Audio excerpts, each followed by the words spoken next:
You'll kill this one too, just like you killed ours."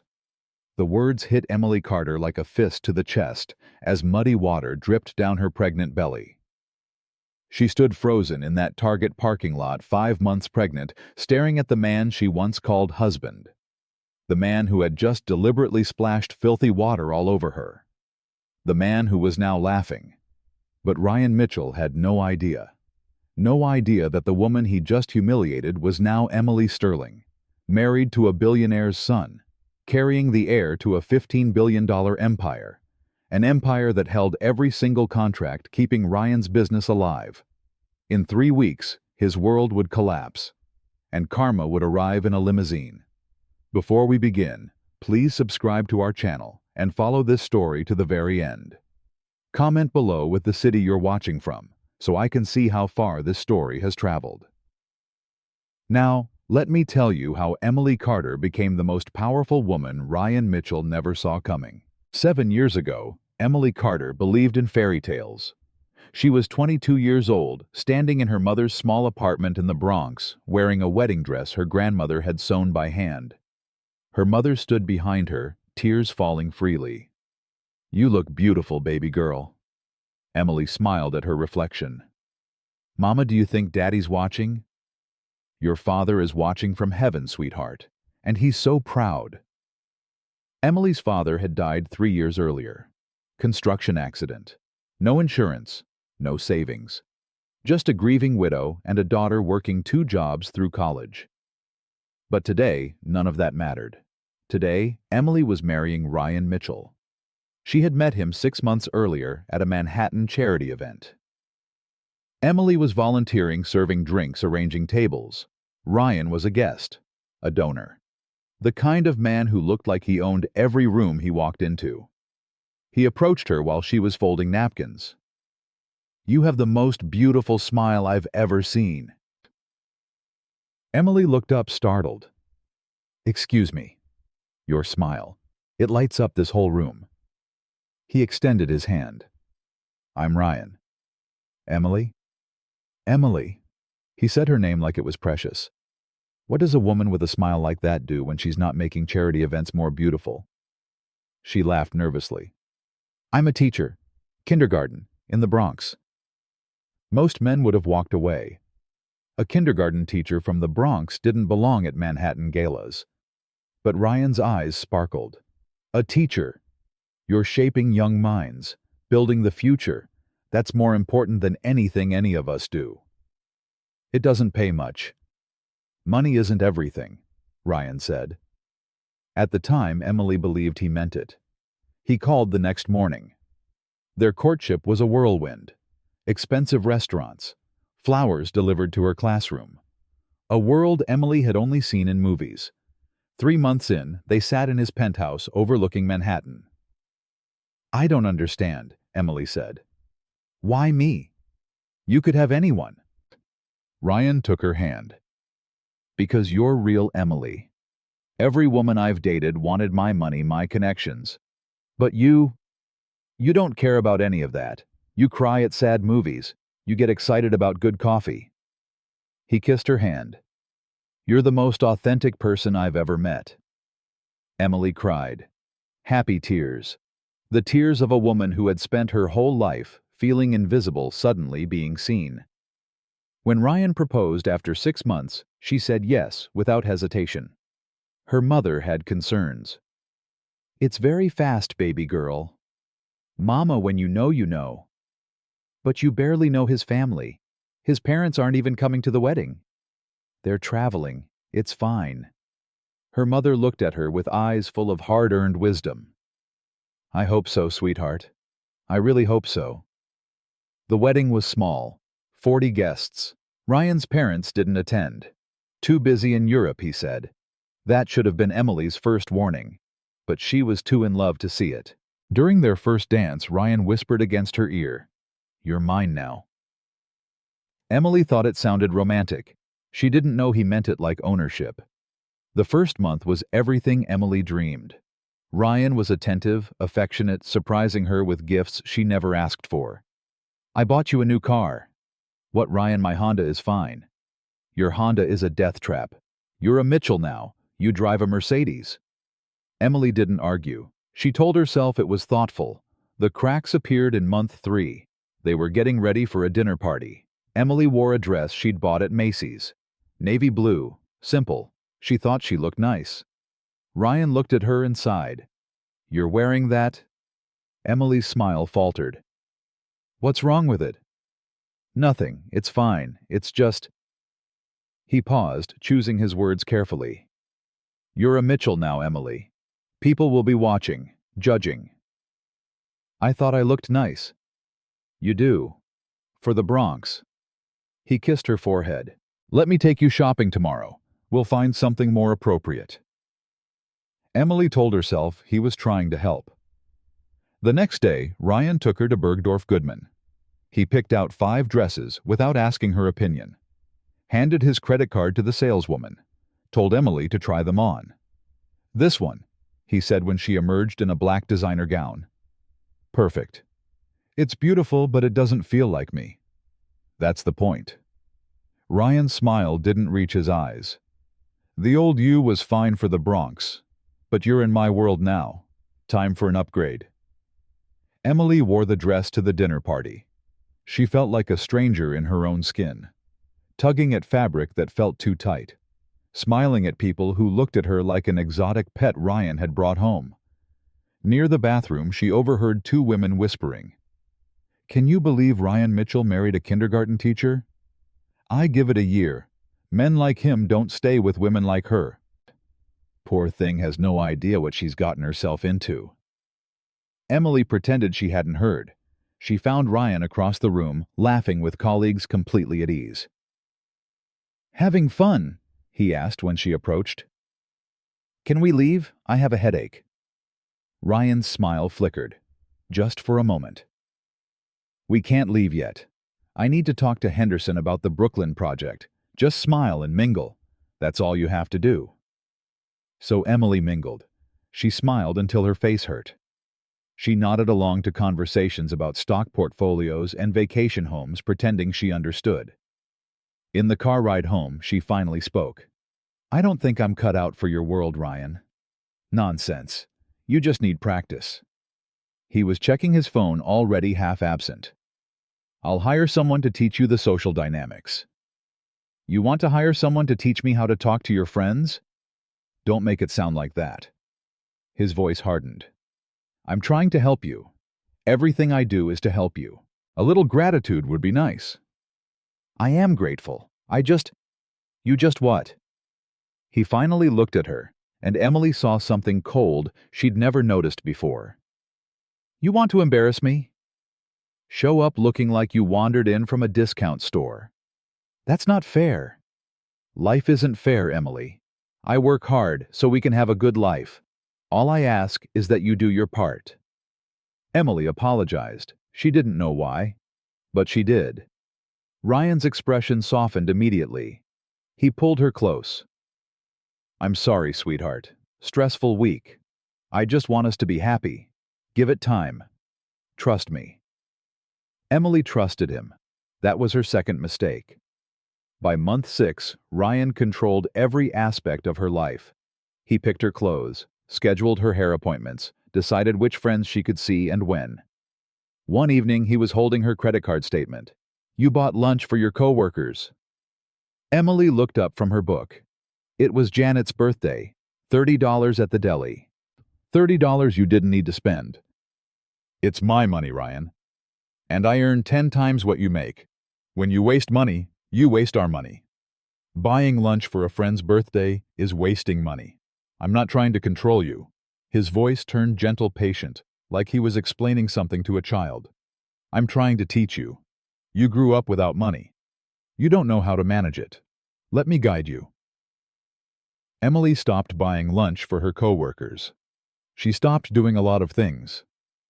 The months continued, and Emily felt herself shrinking. She spoke less at dinner parties, stopped suggesting restaurants or movies, started asking permission for things she used to do freely. Can I visit my mother this weekend? Of course, Ryan would say with that patient smile. You don't need to ask. But Emily knew she did. Because when she didn't ask, the punishment came. The cold shoulder, the silence, the look that said she had disappointed him. Her mother noticed the changes during one of their Sunday lunches. "You seem different, baby girl." "Different how?" "Quieter, smaller, like you're trying to disappear." Emily forced a laugh. "I'm fine, Mama, just tired." Her mother reached across the table and took her hand. "Emily, look at me."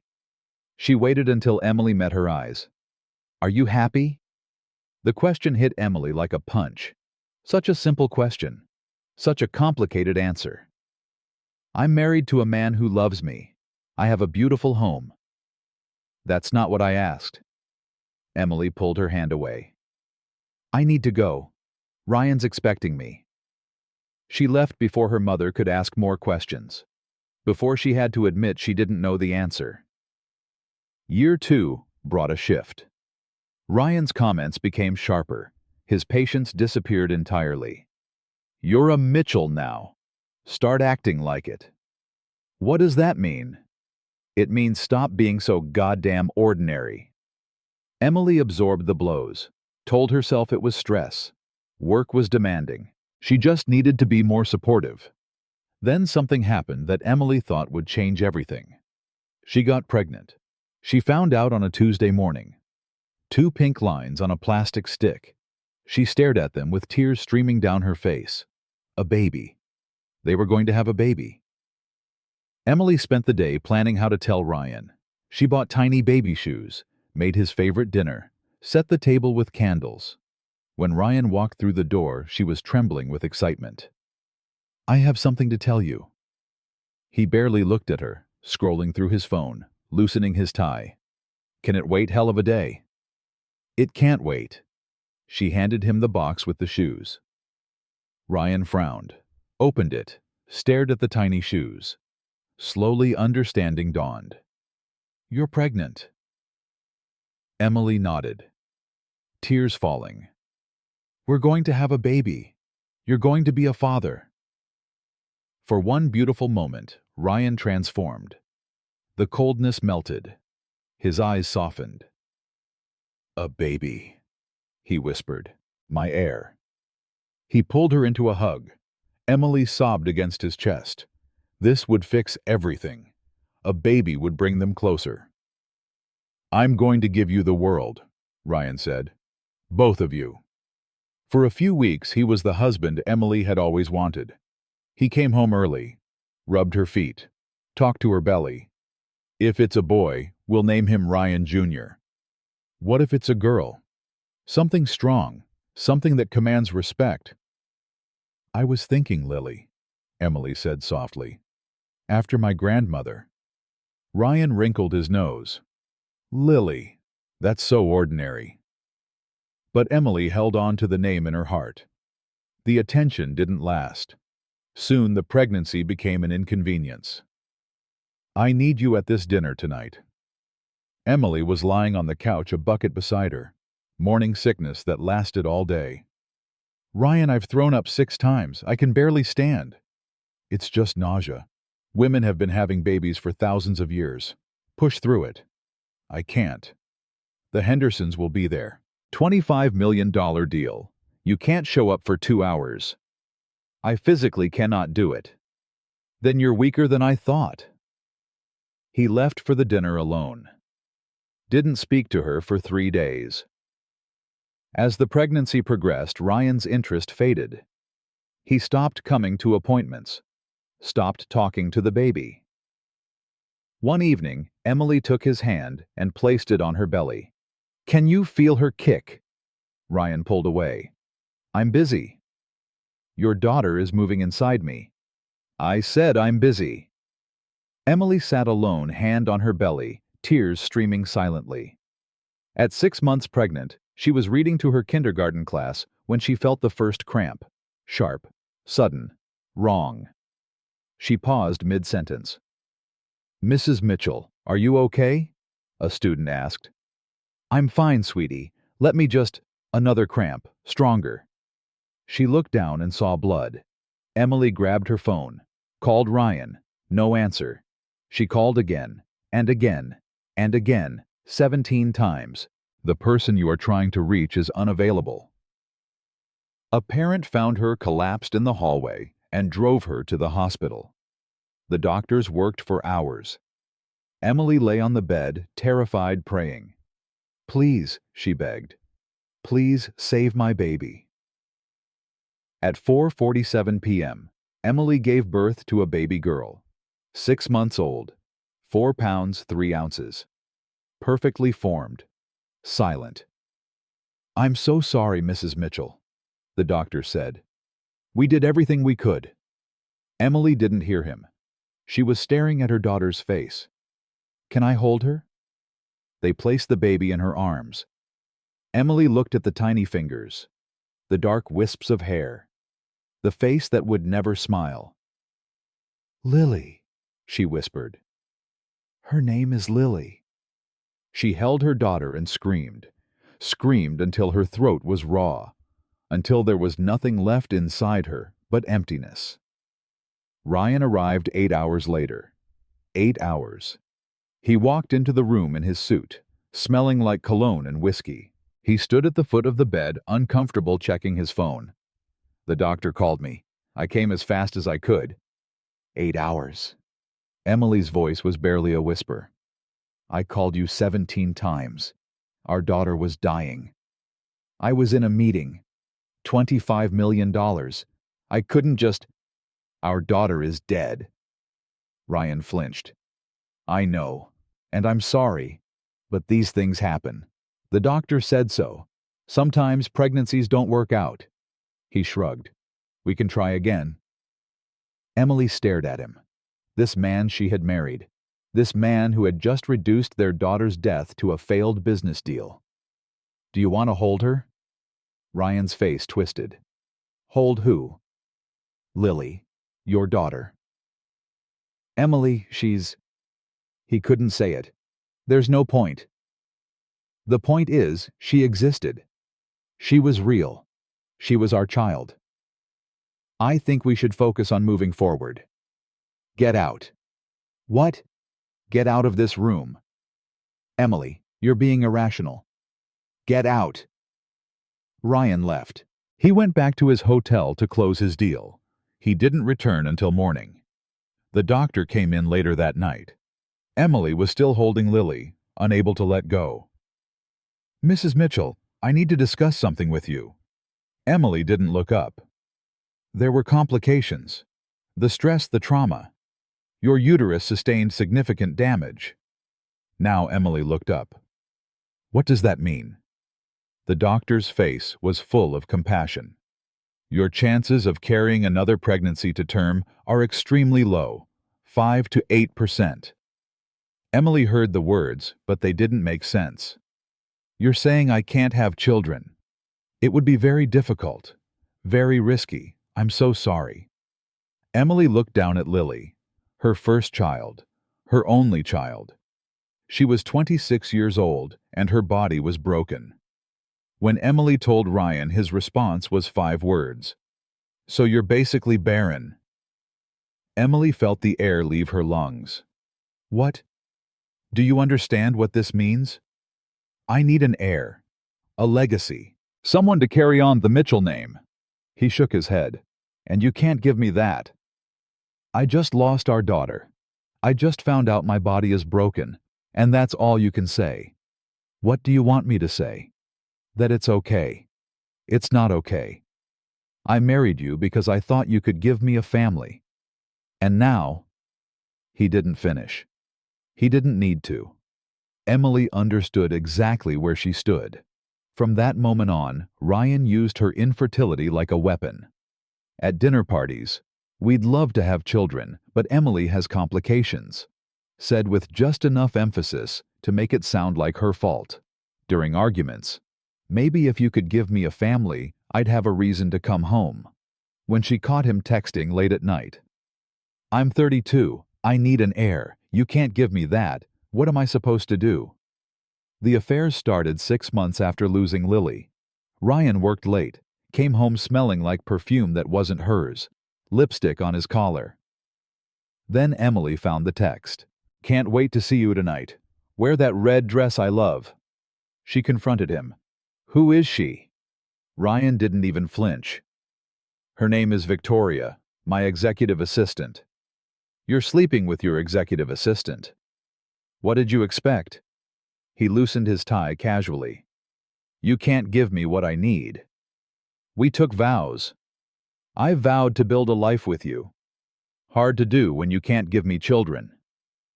That's not my fault. Isn't it? Ryan's voice turned cruel. You were stressed all the time. Kept working instead of resting. Maybe if you tried harder, Lily would still be alive.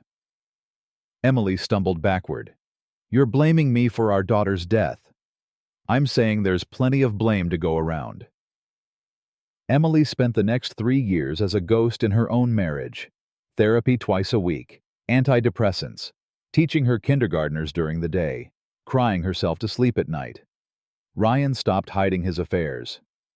Victoria became a permanent fixture at company events, standing beside him like she belonged there, wearing diamonds Ryan paid for. Emily stopped fighting, stopped caring, stopped feeling. She started believing what Ryan told her, that she was broken, worthless, that no one else would ever want her. Her mother begged her to leave. This isn't a marriage, it's a prison. Where would I go? I have nothing. You have me, you have yourself. No, Mama. Emily's voice was hollow. I don't have myself anymore. He took that too. The breaking point came on a Thursday night. Emily was supposed to be at a school event until 10. It ended early. She came home at 8. She heard the laughter before she opened the bedroom door. When she pushed it open, she saw them. Ryan and Victoria. In her bed. The bed she had picked out when they first married. They weren't startled. Victoria smirked. Ryan sat up casually. You're home early. Emily's voice was steady, surprisingly steady. Get out of my bed. Emily, don't be dramatic. I said get out. This is my house, my bed. I do whatever I want in it. Victoria laughed. Ryan, she's so pathetic. Something inside Emily snapped. She walked to the closet, pulled out a suitcase, started throwing in clothes. What are you doing? Ryan sounded amused. Leaving. No, you're not. Watch me. He got out of bed wrapped in a sheet. Think about what you're doing. Where will you go? You have nothing without me. You're a barren kindergarten teacher from the Bronx. He stepped closer. Who's going to want you? Emily zipped her suitcase. I don't care. You'll come crawling back. Emily walked to the door. Maybe if you weren't barren, Ryan called after her. I'd have a reason to stay faithful. This is your fault. Remember that. Emily didn't turn around. She filed for divorce the next morning. Ryan didn't fight it.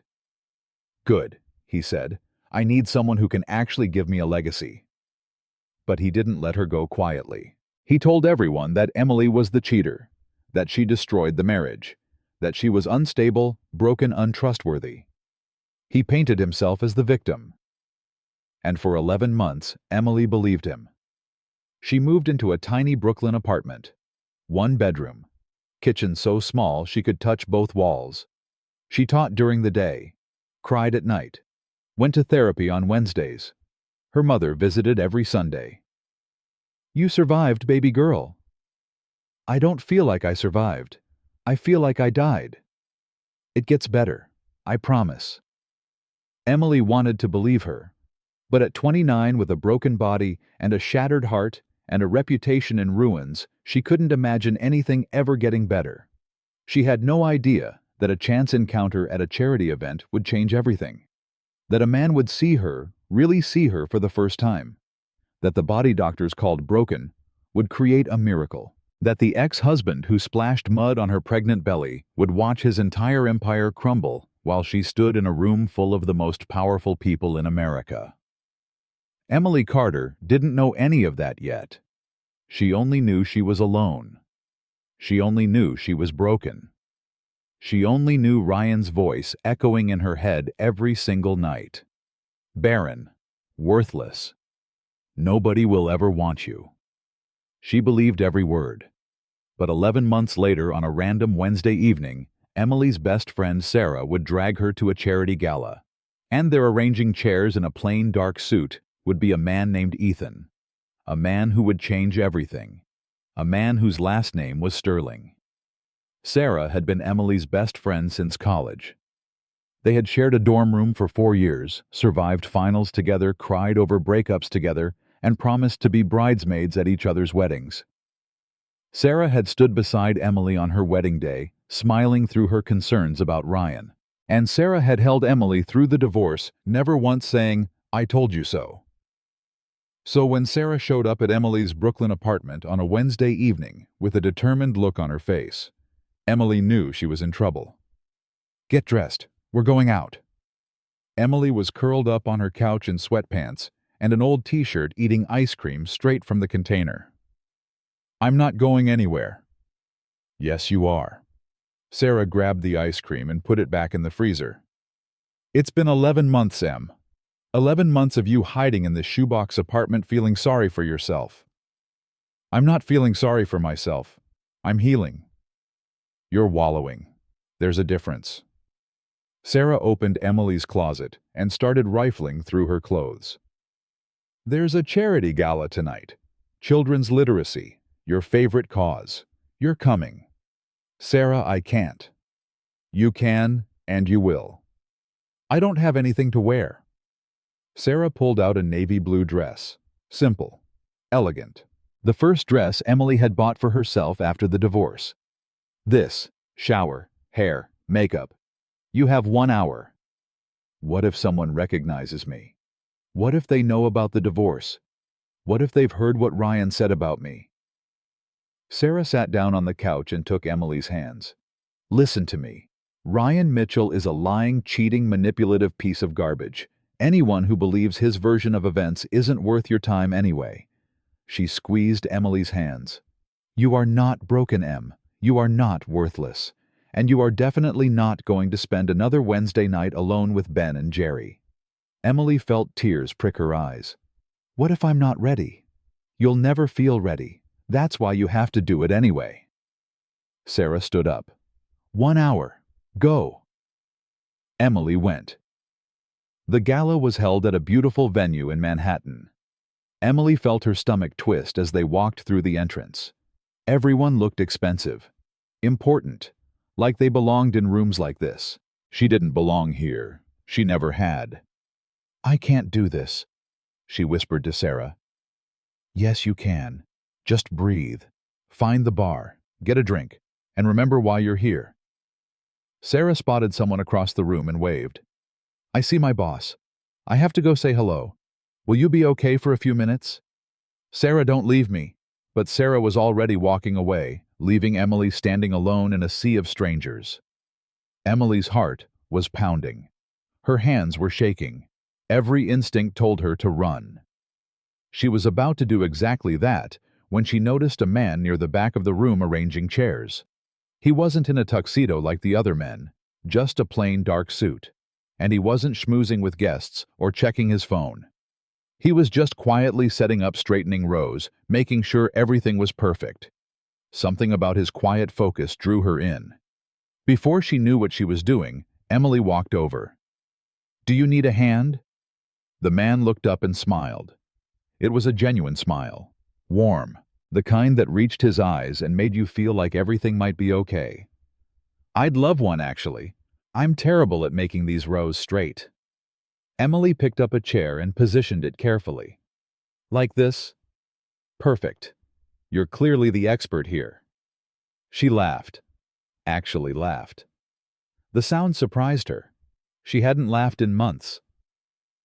They worked in silence for a few minutes, arranging chairs side by side. It was comfortable. Easy. No pressure to perform or impress. "I'm Ethan, by the way," he said. "Emily." "So, Emily, what brings you to a children's literacy gala on a Wednesday night?" She expected the usual questions. What do you do? Where do you live? Who are you with? The questions that felt like job interviews disguised as small talk. But Ethan didn't ask any of those things. Instead, he said, "What's your favorite children's book?" Emily blinked, caught off guard. My favorite children's book. Yeah, everyone has one. That book from childhood that stays with you forever. Emily thought for a moment. Charlotte's Web. Really, why? Because it taught me that friendship doesn't have to make sense to be real, and that small creatures can do extraordinary things. She paused, surprised at her own honesty. What about you? Where the wild things are. Let me guess. You identified with Max. Ethan laughed. Guilty. I was a handful as a kid. My mom used to say I was born with too much energy and not enough patience. And did you ever find your wild things? I'm still looking. His eyes met hers. But I think the search is half the fun. They talked for 2 hours. About books, about teaching, about the magic of watching a child read their first full sentence, about the power of stories to heal broken hearts. Ethan listened. Really listened. Not the way Ryan used to listen, already formulating his response before she finished speaking. Ethan listened like her words mattered, like she mattered. So what do you do? Emily finally asked. When you're not arranging chairs at charity events. I work in the family business. Operations mostly. Boring stuff. What kind of family business? Holdings, investments, real estate. He shrugged like it was nothing. My father built it from the ground up. I'm just trying not to mess it up. That doesn't sound boring at all. Trust me, spreadsheets and board meetings aren't exactly thrilling.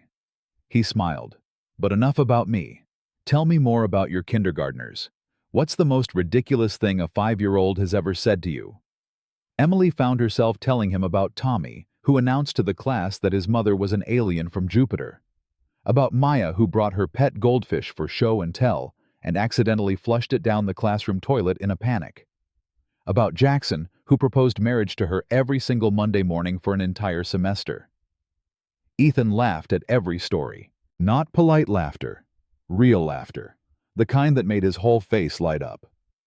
When Sarah finally found Emily 2 hours later, she looked shocked. There you are. I've been looking everywhere. Are you ready to go? Emily glanced at Ethan. She wasn't ready. For the first time in 11 months, she wasn't ready for an evening to end. Actually, Sarah, this is Ethan. Ethan, my best friend, Sarah. Ethan shook Sarah's hand. Nice to meet you. Your friend has been telling me about the wild world of kindergarten teaching. I had no idea it was so dangerous. Sarah raised an eyebrow at Emily, a look that said we are definitely talking about this later. It's getting late, Emily said reluctantly. I should probably go. Can I give you my number? Ethan asked. I'd love to continue this conversation. Maybe over coffee. Emily hesitated. Her hand went instinctively to her stomach, a habit she'd developed after losing Lily. A protective gesture over a wound that never healed. I'm not really ready for... She trailed off, not sure how to finish. Just coffee, Ethan said gently. As friends who both think Charlotte's Web is criminally underrated as literature. Emily smiled despite herself. She gave him her number. She didn't expect him to call. He called the next morning. They met for coffee 3 days later at a small cafe in Brooklyn. Ethan was already there when Emily arrived, sitting at a corner table with 2 cups in front of him. I didn't know how you take your coffee, so I got 1 black and 1 with everything. Everything. Cream, sugar, vanilla, the works. He grinned. I figured we'd cover all the bases. Emily sat down and reached for the black coffee. I'm a purist. Noted for future reference. They talked for 3 hours. The cafe closed around them. The barista had to ask them to leave. Same time next week, Ethan asked as they walked out into the cool evening air. Emily nodded before she could talk herself out of it. Coffee became dinner. Dinner became long walks through Central Park. Central Park became weekends at museums and bookstores and hole-in-the-wall restaurants that Ethan somehow knew about. Ethan never pushed, never demanded, never asked for more than Emily could give. When she told him about her divorce, he didn't ask for details. Do you want to talk about it? Not really, not yet. Okay. That was it. No pressure, no judgment, just acceptance. When she finally told him about Lily, about the miscarriage, about being told she was barren, Emily expected him to pull away, to make excuses, to suddenly become too busy. Instead, Ethan took her hand across the table and held it. I'm so sorry, Emily. The doctors said I probably can't have children. My ex-husband said I was broken, that no one would ever want me. She waited for him to let go of her hand, to confirm everything Ryan had told her. But Ethan's grip only tightened. Your ex-husband is an idiot. Ethan. No, listen to me. His voice was fierce. You are not broken. You lost a child. You survived a trauma that would destroy most people. And you're still here. Still teaching. Still caring about kids who aren't even yours. That's not broken. That's extraordinary. Emily started crying. Right there in the middle of the restaurant, tears streaming down her face. I'm sorry, she said, reaching for a napkin. I don't know why Don't apologize. Ethan moved to sit beside her, wrapping his arm around her shoulders. Never apologize for feeling. They sat like that for a long time, Emily crying, Ethan holding her, the restaurant buzzing around them like they were in their own private bubble. 4 months into dating, Ethan invited Emily to meet his father. There's something I need to tell you first, he said. They were sitting on a bench in Central Park. It was a beautiful fall day, leaves turning gold and red around them. Emily's stomach dropped. Here it comes, she thought. He's married. He's moving. He doesn't want this anymore.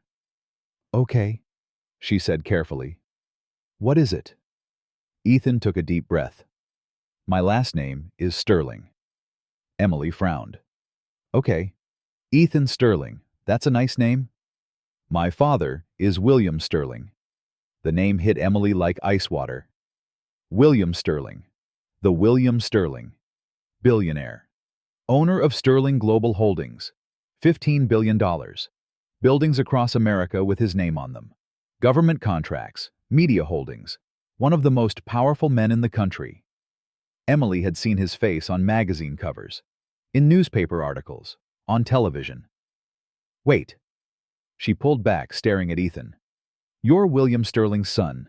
Yes. The William Sterling. Yes.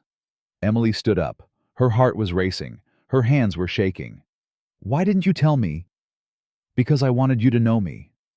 Ethan stood up too, reaching for her hands. Not my last name, not my father's money.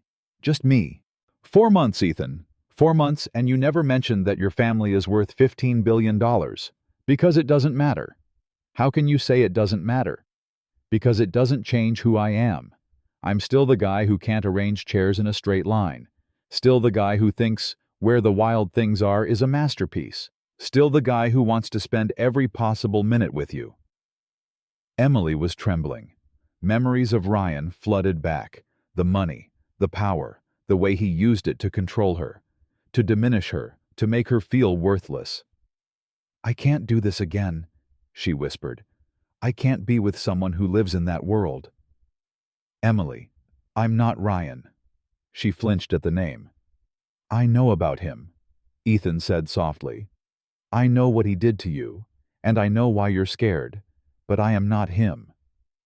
How do you know about Ryan? Because I did my research. After we met, I wanted to know who had hurt you so badly that you couldn't even accept a compliment without looking like you expected to be hit. Emily felt exposed, vulnerable, like he could see every scar she tried so hard to hide. What exactly do you know? I know he blamed you for things that weren't your fault. I know he made you feel small. I know he cheated on you and then told everyone it was the other way around. Ethan stepped closer. And I know he was a fool. Because anyone who couldn't see how incredible you are doesn't deserve to breathe the same air as you. Emily's tears were falling freely now. I'm scared, she admitted. I'm so scared. I know. Ethan cupped her face in his hands, wiping her tears with his thumbs. But I'm asking you to give me a chance. Give us a chance. Let me prove that not all men are like him. What if you hurt me? Then you have full permission to key my car and burn all my clothes. Despite everything, Emily laughed. I'm serious, Ethan said, but he was smiling. I have really nice clothes. It would be devastating. You're ridiculous. And yet you're still here. He took her hand. Come meet my father. If you still want to run after that, I'll understand. Emily didn't want to run. For the first time in over a year, she wanted to stay. They drove to William Sterling's estate in Connecticut. It was massive, imposing, the kind of property that had its own zip code. Emily felt her anxiety spike as they pulled through the gates. I don't belong here. You belong wherever I am, Ethan said firmly. And right now that's here. William Sterling met them at the door. He was tall, with silver hair and kind eyes that reminded Emily of Ethan's. But there was something else in those eyes, too. A sharpness, an intelligence. The look of a man who had built an empire through sheer force of will. So this is Emily. William extended his hand. My son has told me a lot about you. All good things, I hope. Emily said, her voice shakier than she wanted. He told me you're a kindergarten teacher. Yes, sir.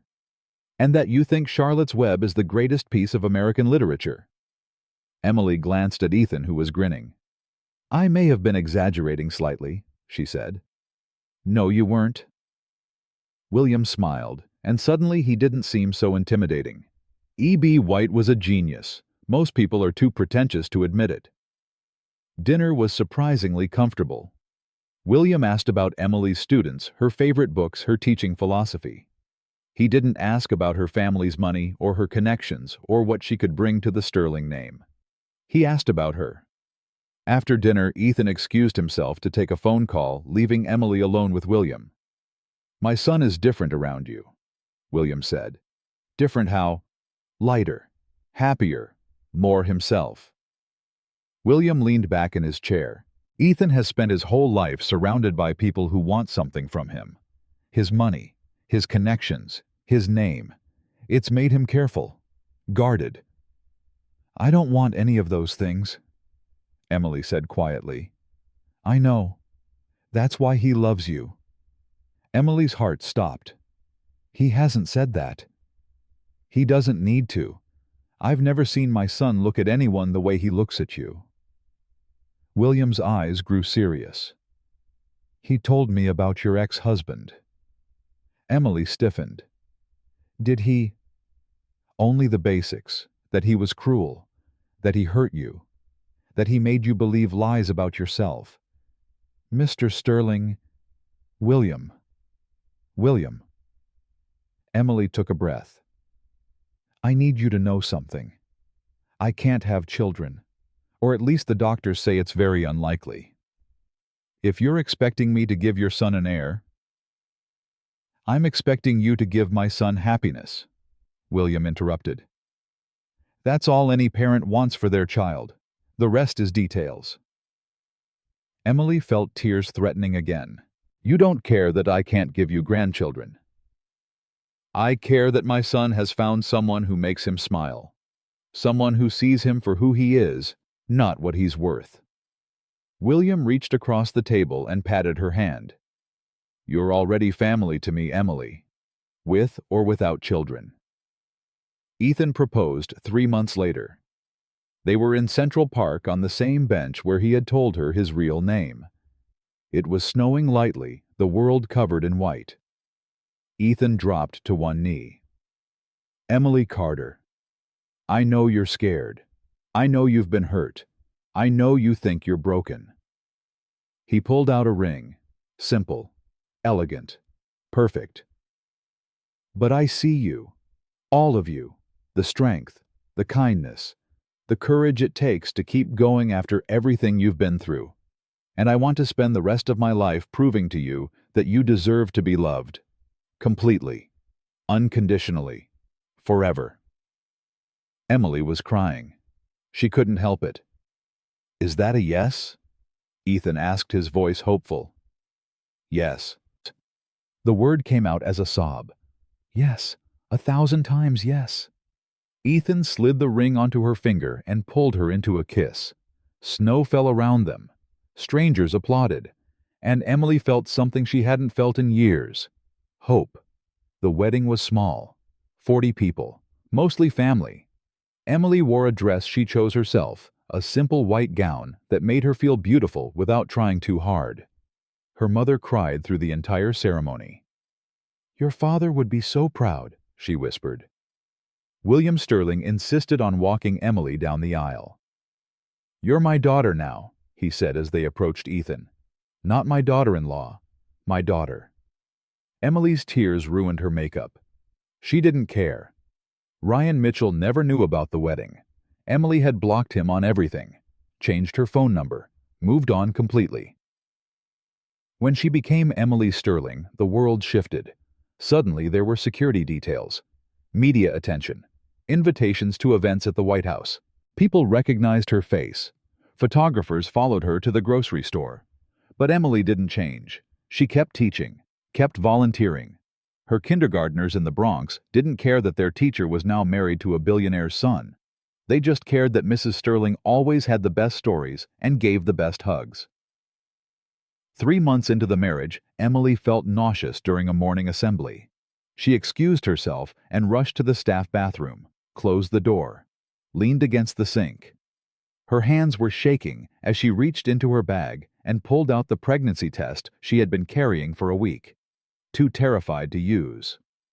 She took the test, waited, looked down. 2 lines. Positive. Emily's knees buckled. She slid down the bathroom wall and hit the floor. The test clattered beside her. She wasn't crying from joy.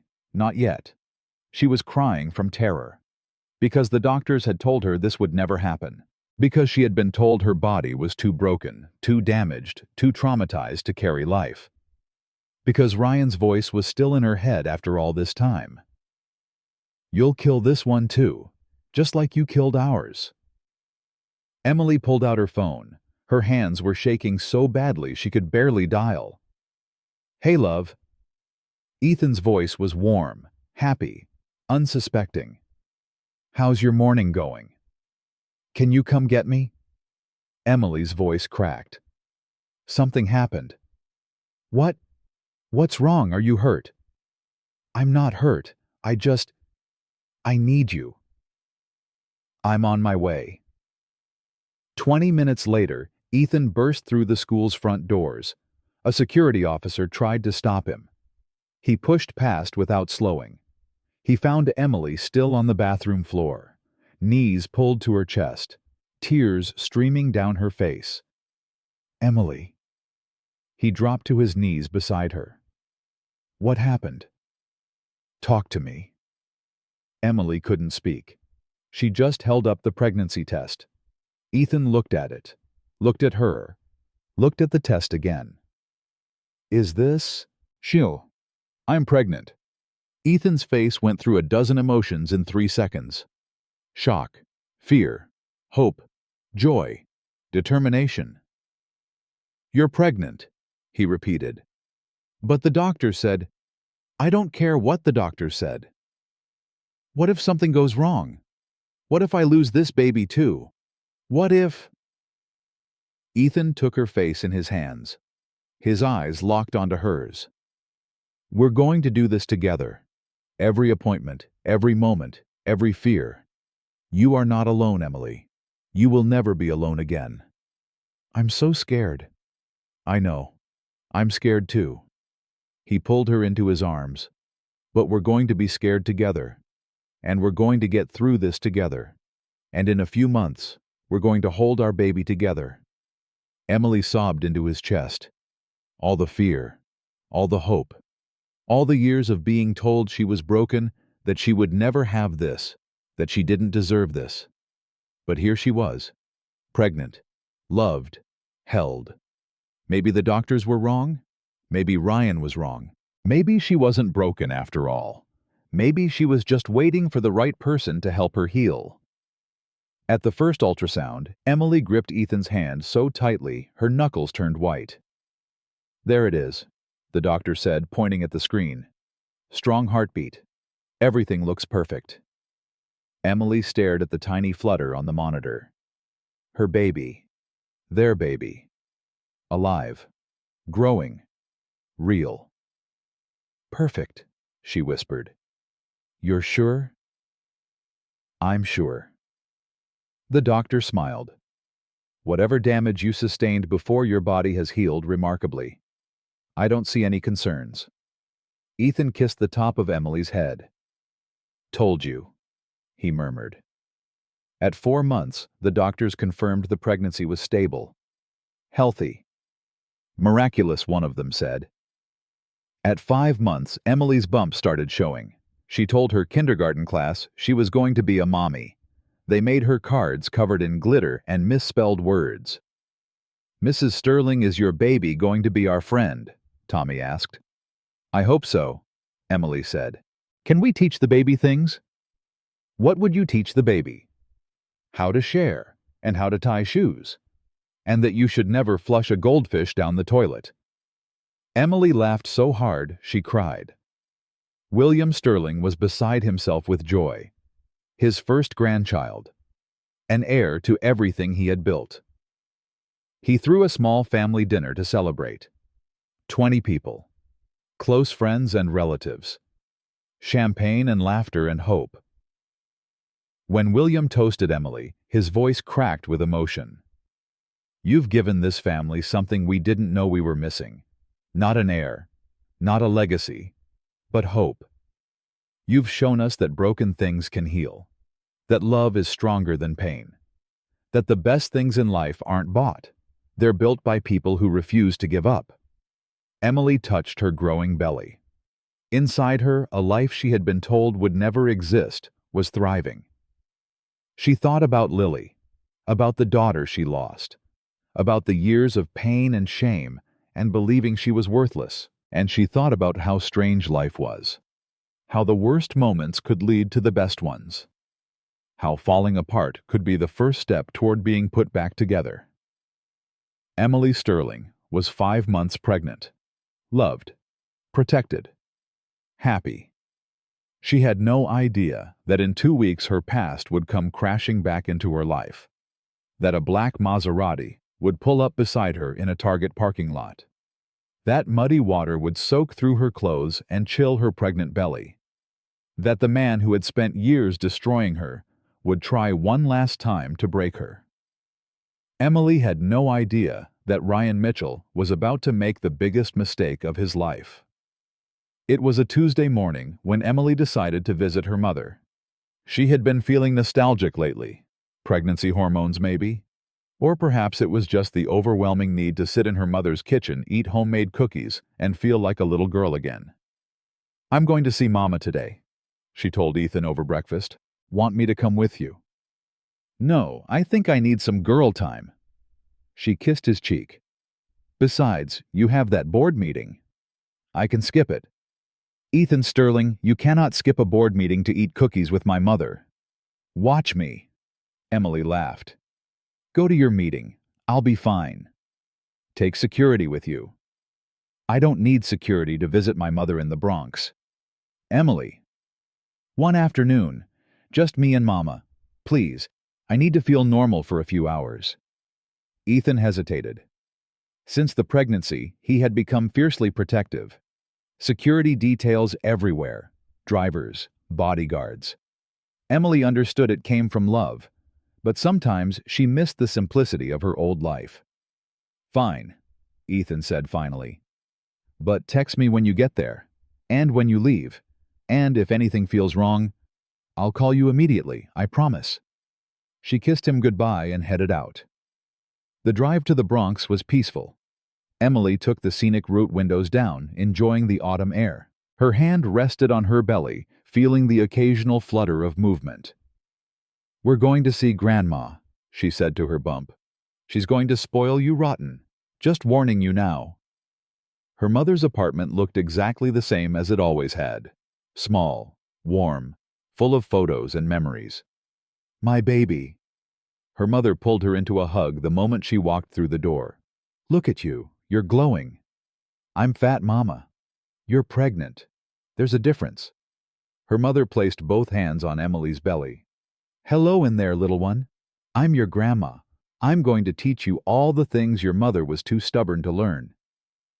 They spent 3 hours talking, laughing, crying. Emily told her mother about the nursery Ethan was designing, about the names they were considering, about how terrified and excited and grateful she felt every single day. "You deserve this," her mother said, holding Emily's hand. "After everything you've been through, you deserve happiness. Sometimes I'm scared it's all going to disappear." "It won't." "How do you know?" "Because good things happen to good people, eventually." Her mother squeezed her hand. "You paid your dues, baby girl. Now it's time to collect." When Emily left her mother's apartment, she realized she needed to pick up a few things. Chocolate, oranges. The cravings had been intense lately. She pulled into the Target parking lot without thinking. It was the same Target she had shopped at for years. Before Ryan, during Ryan, after Ryan. Some habits were hard to break. She grabbed a cart and wandered through the aisles, filling it with snacks and baby magazines, and a tiny onesie that said, "Mommy's Little Miracle," that she absolutely did not need, but couldn't resist. At the checkout, the cashier smiled at her belly. "When are you due?" "4 more months." "Boy or girl?" "We're keeping it a surprise." "How exciting." "First baby." Emily paused. The question hit harder than it should have. "Yes," she said softly. "First baby." She paid for her items and headed toward the exit. The parking lot was busy, families loading groceries into minivans, teenagers skateboarding near the cart return, normal people living normal lives. Emily was halfway to her car when she heard the engine. It was loud, aggressive, the kind of rev that demanded attention. She turned just in time to see the black Maserati accelerating toward a massive puddle right beside her. There was no time to move, no time to react. The water hit her like a wall. Cold, filthy, violent. It exploded over her body, soaking her from head to toe. Her face, her clothes, her pregnant belly. The grocery bags flew from her hands, contents scattering across the wet pavement. Emily stood frozen, shocked, dripping. The Maserati stopped. The window rolled down, and Emily saw him. Ryan. That face, those eyes, that smile she used to think was charming, but now recognized as pure cruelty. "Oh my God." Ryan's voice was thick with delight. "Emily, is that you?" Emily couldn't speak, couldn't move, could barely breathe. "It is you." Ryan laughed. Actually laughed. "Vanessa, look, it's my ex-wife." Victoria leaned over from the passenger seat. Designer sunglasses, designer handbag, designer sneer. "That's your ex, seriously. In the flesh." Ryan looked Emily up and down like she was something he had scraped off his shoe. "Still shopping at Target, still living that budget life.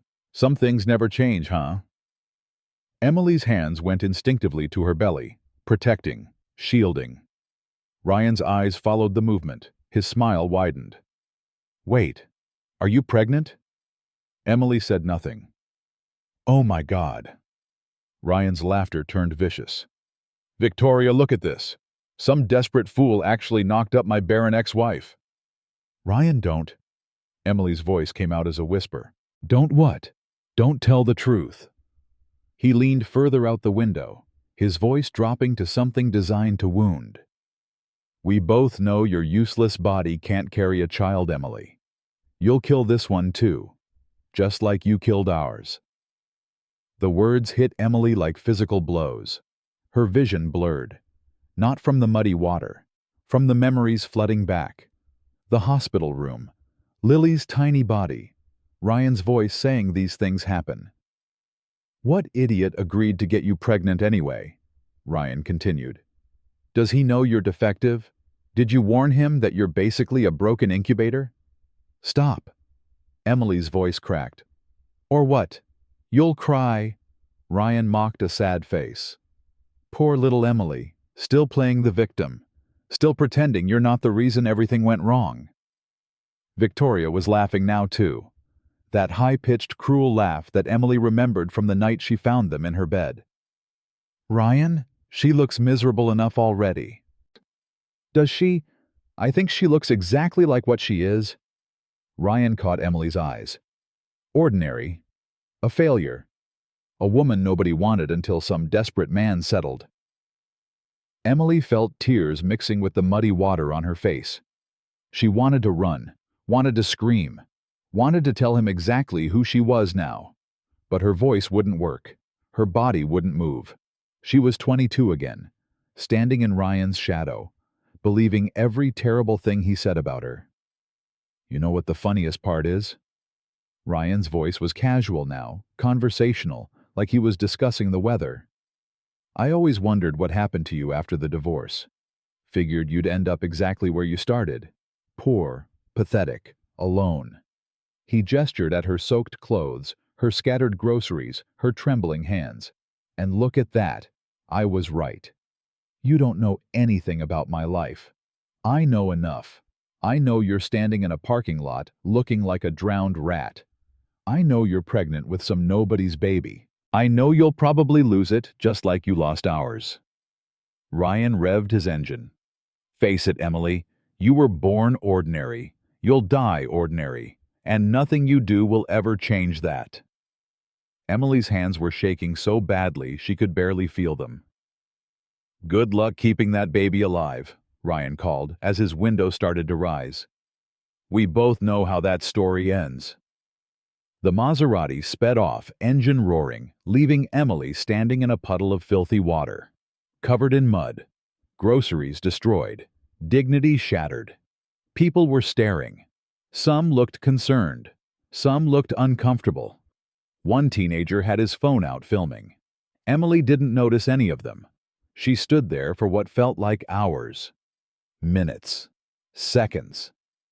Time had stopped making sense. Finally, she pulled out her phone. Her fingers left muddy prints on the screen. She could barely see through her tears. She dialed Ethan's number. He answered on the first ring. Hey, love. How was your mom? Can you pick me up? Emily's voice didn't sound like her own. Something happened. What? What's wrong? Are you hurt? Is the baby? I'm not hurt. The baby's fine. She broke down, right there in the parking lot, sobbing so hard she couldn't form words. Emily, listen to me. Where are you? Target, the one near Mama's house. I'm coming. Stay right there. I'm coming. He hung up. Emily lowered herself onto the curb. She couldn't stand anymore. Her legs wouldn't hold her. She wrapped her arms around her belly and cried. 20 minutes later, a black SUV with tinted windows screeched into the parking lot. 2 security officers jumped out first, scanning the area with professional intensity. Then Ethan emerged. He saw Emily sitting on the curb, covered in mud, shaking, crying. His face went from concern to something Emily had never seen before. Something cold, dangerous, lethal. He crossed the parking lot in 5 strides and dropped to his knees beside her. Emily, look at me. She looked up. His face swam through her tears.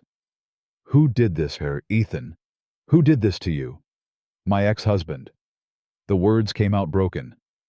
Ryan. He drove by and... the puddle. He said... She couldn't finish. The sobs took over. Ethan pulled off his jacket and wrapped it around her shoulders. His hands were gentle, but his jaw was clenched so tight, Emily could see the muscle twitching. What did he say? He said I would kill this baby, like I killed ours. He said I was broken, defective, that no one would ever want me. Ethan's eyes darkened. He said that, to you while you're pregnant. Emily nodded, and he splashed you with mud deliberately. Another nod. Ethan stood up, He walked a few steps away. Emily watched him pull out his phone and make a call. Michael, I need everything on Ryan Mitchell. Everything. Business holdings, contracts, debts, partners, affairs. I want to know what he had for breakfast. A pause. Yes, now. And find me that video. He hung up and made another call. Dad, we have a situation. Emily couldn't hear what William said, but she saw Ethan's expression harden further. Ryan Mitchell, Emily's ex-husband. He just deliberately humiliated her in a parking lot, splashed mud on her, told her she'd kill our baby. Ethan's voice was ice. I want him destroyed. He hung up and returned to Emily. Can you stand? I think so. He helped her to her feet, keeping his arm firmly around her waist. Led her to the SUV. Helped her inside. Take us home, he told the driver. They rode in silence for several minutes. Emily stared out the window, still shaking. I'm sorry, she finally said. Ethan looked at her sharply. Why are you apologizing? I should have taken security. I should have... Stop. This is not your fault. He took her hand. None of this is your fault. Do you understand me? He was so cruel. And I froze. I couldn't say anything. I couldn't defend myself. I just stood there like someone who was ambushed by their abuser.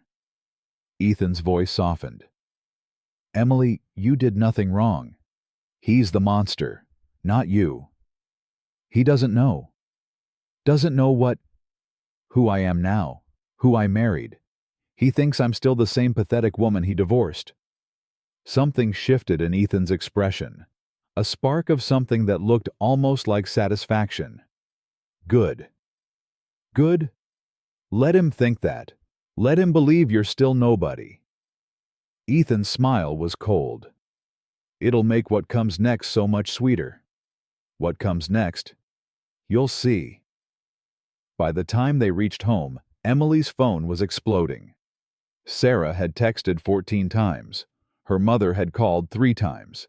Numbers she didn't recognize were filling her voicemail. What's happening? Emily asked. Ethan took her phone and scrolled through the notifications. His expression remained neutral. The video went viral. What video? He handed her the phone. Someone had uploaded the footage from the parking lot. The teenager with his phone out.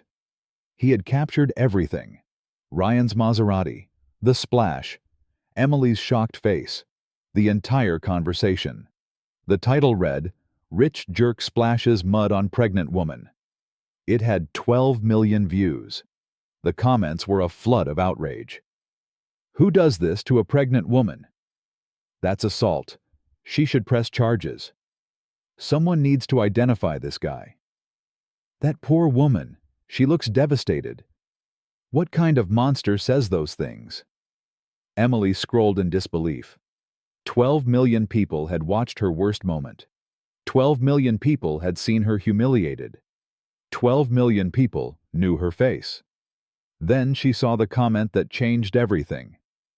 Wait, I recognize her. That's Emily Sterling, William Sterling's daughter-in-law. I saw her at a charity event last month. And underneath that comment, a news link. She clicked it. The headline made her gasp. Breaking real estate developer Ryan Mitchell caught on video humiliating billionaire's pregnant daughter-in-law. The article was everywhere. CNN, Fox News, The New York Times. Every major outlet had picked up the story. Ryan Mitchell's face was plastered across the internet alongside the most unflattering screenshots from the video. His cruel smile, his laughing expression, his total lack of humanity. Emily's phone rang. Sarah. Oh my God, are you okay? I just saw the video. I'm coming over right now. Sarah, I'm fine. I'm home. Ethan's with me. That bastard. That absolute bastard. I always knew he was garbage, but this is a new low. I know. The whole internet is destroying him right now. Have you seen Twitter? His company's stock is already dropping. People are calling for boycotts. Emily looked at Ethan. He was on the phone again, speaking in low tones, his expression unreadable. I have to go, Sarah. I'll call you later. She hung up. Ethan ended his call at the same time. That was my father. What did he say? He made 3 phone calls. To whom? The Secretary of Commerce, the CEO of First National Bank, and the head of the Government Contracts Review Board. Emily felt the blood drain from her face. Ethan, what did you do? I didn't do anything. Yet. He sat down beside her. But Ryan Mitchell has approximately $400 million in government contracts. Contracts that are now under immediate review for ethics violations. Ethics violations. Harassment of a pregnant woman tends to raise red flags. Ethan's voice was calm. Too calm. Especially when that woman is connected to one of the largest government contractors in the country. Emily's head was spinning. I didn't ask you to do this. I know. I don't want revenge. I just want to forget it happened. Ethan took her hands. Emily, listen to me. That man spent years destroying you. He made you believe you were worthless. He blamed you for your daughter's death. He cheated on you and then told everyone you were the cheater. His grip tightened. And today, he deliberately humiliated you in public while you're carrying our child. He told you that you would kill our baby. Emily flinched. I am not going to let that stand, Ethan continued. Not because I want revenge, because men like Ryan Mitchell need to learn that their actions have consequences. Because he spent his entire life treating people like garbage and getting away with it. Because if I do nothing, he'll keep doing it. To you, to other women, to anyone he thinks he can hurt. So what happens now? Now we wait. The wheels are already in motion. What wheels? You'll see. Emily didn't have to wait long. The next morning, Ryan Mitchell woke up to chaos. His phone was ringing before he even opened his eyes. His PR manager, his lawyer, his CFO, all calling at once. He grabbed his phone and answered. What? Mr. Mitchell, we have a situation. What kind of situation? The video from yesterday. It's everywhere. Ryan sat up in bed. Victoria stirred beside him. What video? You and your ex-wife, in the parking lot. Someone filmed the whole thing. Ryan felt his stomach drop. How bad is it? 23 million views and climbing. Every news outlet in the country has picked it up. Our stock dropped 18% overnight. 18%. There's more. I just got off the phone with the Government Contracts Review Board. All of our federal contracts are being placed under immediate review. They can't do that. They can and they are.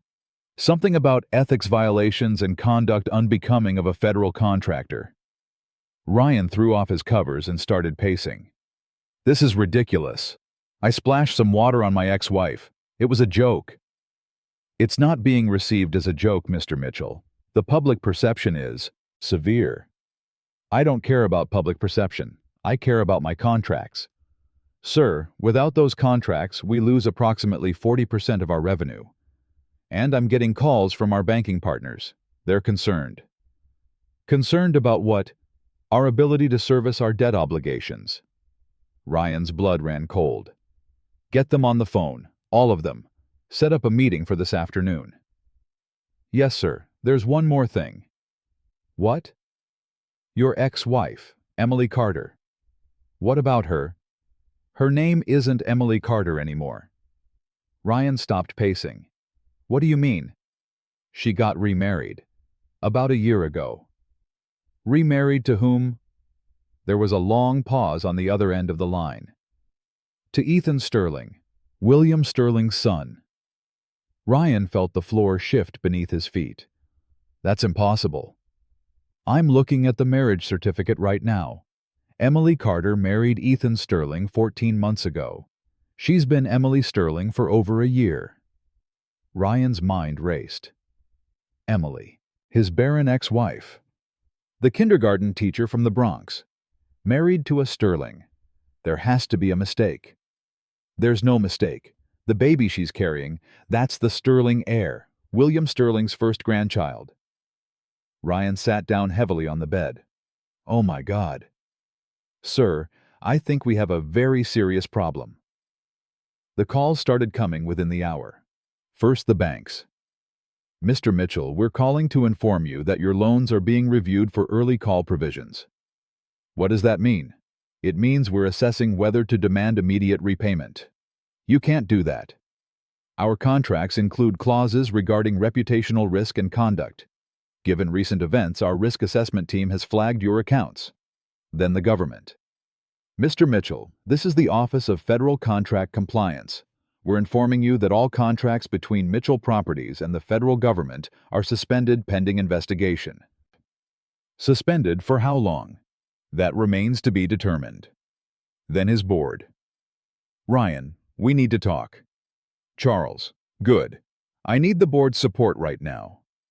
That's what I'm calling about. Charles's voice was cold. The board held an emergency meeting this morning. Without me. Given the circumstances, we felt it was appropriate. What circumstances? I splashed some water on a woman. This is being blown completely out of proportion. The woman you splashed is carrying the Sterling heir. William Sterling holds significant influence over 3 of our major banking partners and sits on the advisory board for the Federal Contracts Commission. Ryan felt sick. What did the board decide? We're asking for your resignation as CEO. You're firing me. We're giving you the opportunity to resign with dignity. If you refuse, we'll be forced to terminate you for cause. For cause on what grounds? Conduct detrimental to the company. Reputational damage. Violation of our ethics policy. Charles paused. Take the resignation, Ryan. It's the only way you come out of this with anything. Ryan hung up without responding. He stood in the middle of his bedroom, the phone clutched in his hand, his empire crumbling around him. Emily, his pathetic, barren, worthless ex-wife. She had married William Sterling's son. She was carrying the Sterling heir, and Ryan had just publicly humiliated her in front of the entire world. He had destroyed himself, completely, utterly, without even knowing it. Victoria walked out of the bathroom wrapped in a silk robe. What's going on? Your phone has been ringing all morning. Ryan looked at her. Really looked at her. Saw her for what she was. A woman who had attached herself to his money, his power, his status. A woman who would leave the moment those things disappeared. Get out. Victoria blinked. Excuse me. Get out of my house. Ryan, what? Get out. Victoria's eyes widened, then narrowed. Fine, but don't think I'm going to sit around and wait for you to figure out your mess. She started gathering her things. I hear David Chen just closed a fund worth $2 billion. Maybe I'll give him a call. She walked out without looking back. Ryan stood alone in his bedroom. His company was falling apart. His contracts were suspended. His banks were circling. His board had abandoned him. And somewhere across the city, Emily Sterling was probably sitting in a mansion surrounded by security, carrying a baby worth more than everything Ryan had ever built. He had called her barren. He had told her she would kill her baby. He had laughed in her face. And now karma had arrived, driving a Maserati of its own, and it was about to run him over. Ryan Mitchell had made the biggest mistake of his life. And he was only beginning to pay for it. The next 72 hours were a masterclass in destruction. Ryan Mitchell watched helplessly as everything he had built over 15 years collapsed like a house of cards in a hurricane. By Wednesday morning, 3 major banks had called in their loans. $65 million due within 30 days. Money Ryan didn't have. Money that was tied up in properties and developments and contracts that no longer existed.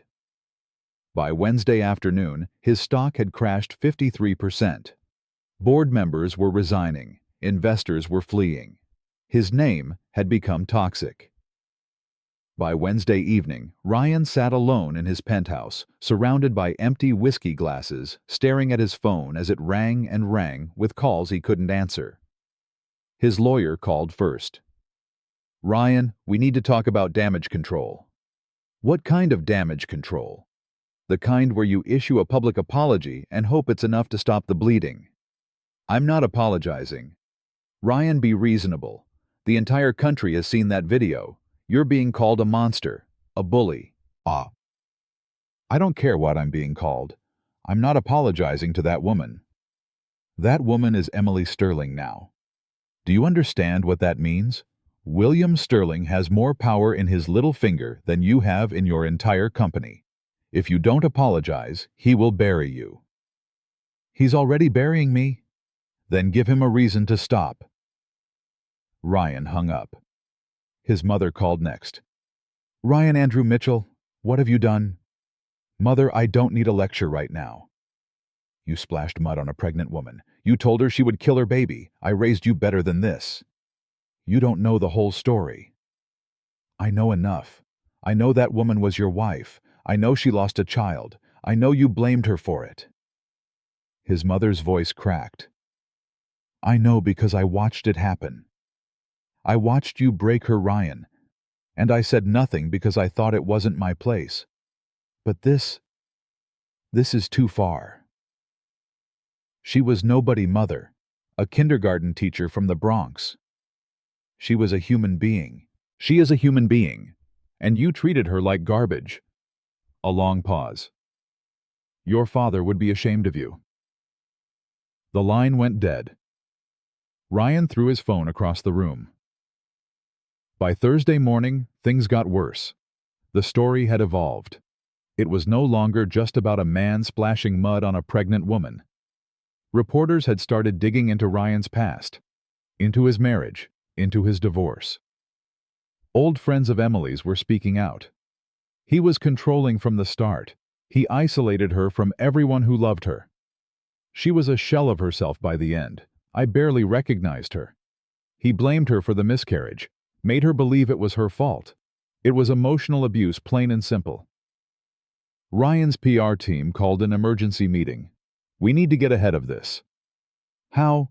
"You need to do an interview, tell your side of the story." "My side of the story is that my ex-wife trapped a billionaire into marrying her, and now she's playing victim." His PR manager stared at him. That's your defense. It's the truth." "It's suicide. You cannot say that publicly. You'll be crucified." "Then what do you suggest?" "Apologize. Express remorse. Go to therapy. Donate to women's charities. Do whatever it takes to rehabilitate your image. And if I refuse, then there's nothing I can do for you." Ryan refused. On Thursday afternoon, his CFO resigned. Took 2 other executives with him. On Thursday evening, his remaining board members voted unanimously to remove him as CEO. No resignation option this time. Termination for cause. Effective immediately. Ryan received the news via email. He sat in his empty penthouse reading the words over and over, unable to process them. 15 years. 15 years of building, sacrificing, clawing his way to the top. Gone. Because of a puddle. Because of Emily. His phone buzzed with a text from a number he didn't recognize. "Enjoying the view from the bottom. A friend." Ryan hurled his phone against the wall. It shattered into pieces. Across the city in the Sterling mansion, Emily was having a very different kind of day. She was lying on the couch, her head in Ethan's lap while he gently stroked her hair. "How are you feeling?" "Overwhelmed." "Good overwhelmed or bad overwhelmed?" "Both." She looked up at him. "I never wanted this, you know. I never wanted him destroyed." "I know. I just wanted to forget he existed. Move on with my life. Be happy." "And you will be. You are." Ethan's hand moved to her belly. "But Ryan made choices.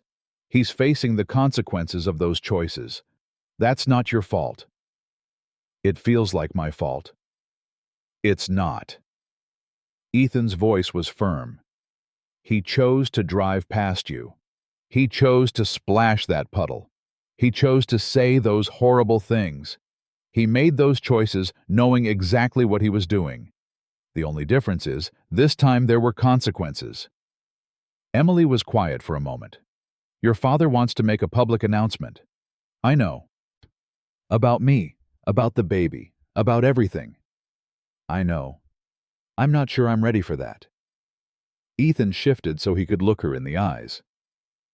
You don't have to do anything you don't want to do. I can talk to my father. We can keep things private. But the video is already out there. Everyone already knows who I am. There's a difference between people knowing and us confirming it officially. Emily thought about it.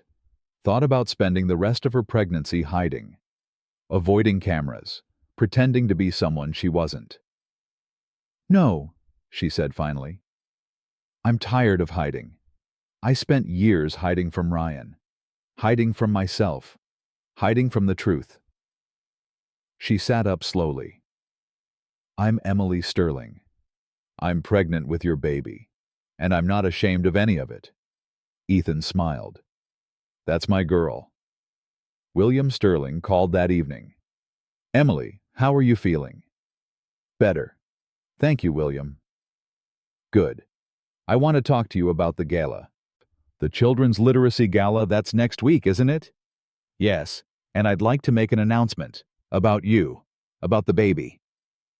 Emily's heart raced. What kind of announcement? The kind that tells the world exactly who you are and exactly what you mean to this family.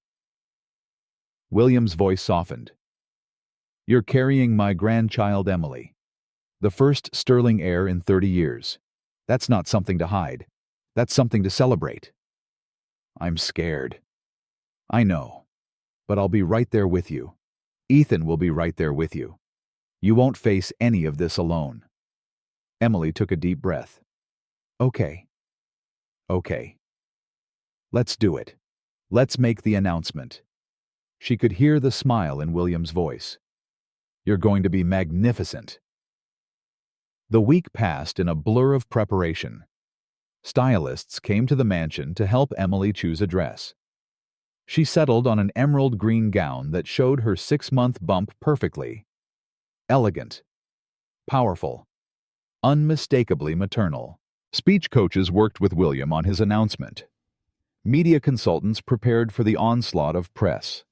Security teams doubled, then tripled. Emily called her mother. Mama, I need you to come to the gala. The gala, Emily. I don't have anything to wear to something like that. We'll get you something, please. I need you there. Are you sure I'll just be in the way? You could never be in the way. You're my mother. You're the reason I survived everything I survived. Emily's voice cracked. I want you there when they announce your grandchild to the world. Her mother was silent for a long moment. I'll be there, baby girl.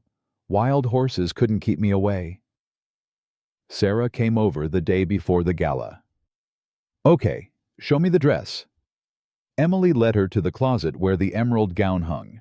Sarah's jaw dropped. Oh my God, you're going to look like a queen. I feel like I'm going to throw up. That's just nerves, and possibly the baby. Sarah hugged her tight. I'm so proud of you. For what? Getting splashed with mud. For surviving. For thriving. For becoming someone your younger self would be amazed by. Sarah pulled back and looked her in the eyes. Do you remember what you were like when you left Ryan? You couldn't even make eye contact. You apologized constantly. You believed every horrible thing he ever said about you. Emily nodded. Look at you now. You're married to a man who adores you. You're carrying a miracle baby. You're about to walk into a room full of the most powerful people in America and announce your place in one of the country's most prestigious families. Sarah squeezed her hands. You did that. Not Ethan. Not William. You. Emily felt tears threatening. I'm scared I'll mess it up. You won't. What if I freeze? What if I can't speak? Then you smile and look beautiful and let William do the talking. Sarah grinned. But you won't freeze. You're the strongest person I know. Emily Carter Sterling. And it's time the world saw it. The night of the gala arrived. The venue was the grand ballroom of the Waldorf Astoria. 250 of America's most powerful people had gathered for the Children's Literacy Charity event. Politicians, CEOs, media moguls, old money and new money alike. Television cameras lined the entrance. CNN was broadcasting live. Every major network had sent crews. Emily sat in the back of the limousine, Ethan beside her, her hands trembling. "Breathe," Ethan said. "I'm trying. You look incredible." "I look terrified." "You look like a woman who's about to change her life forever." He took her hands. "I'm going to be right beside you. Every step. Every moment. You're not alone." The door opened. Cameras flashed. Reporters shouted questions.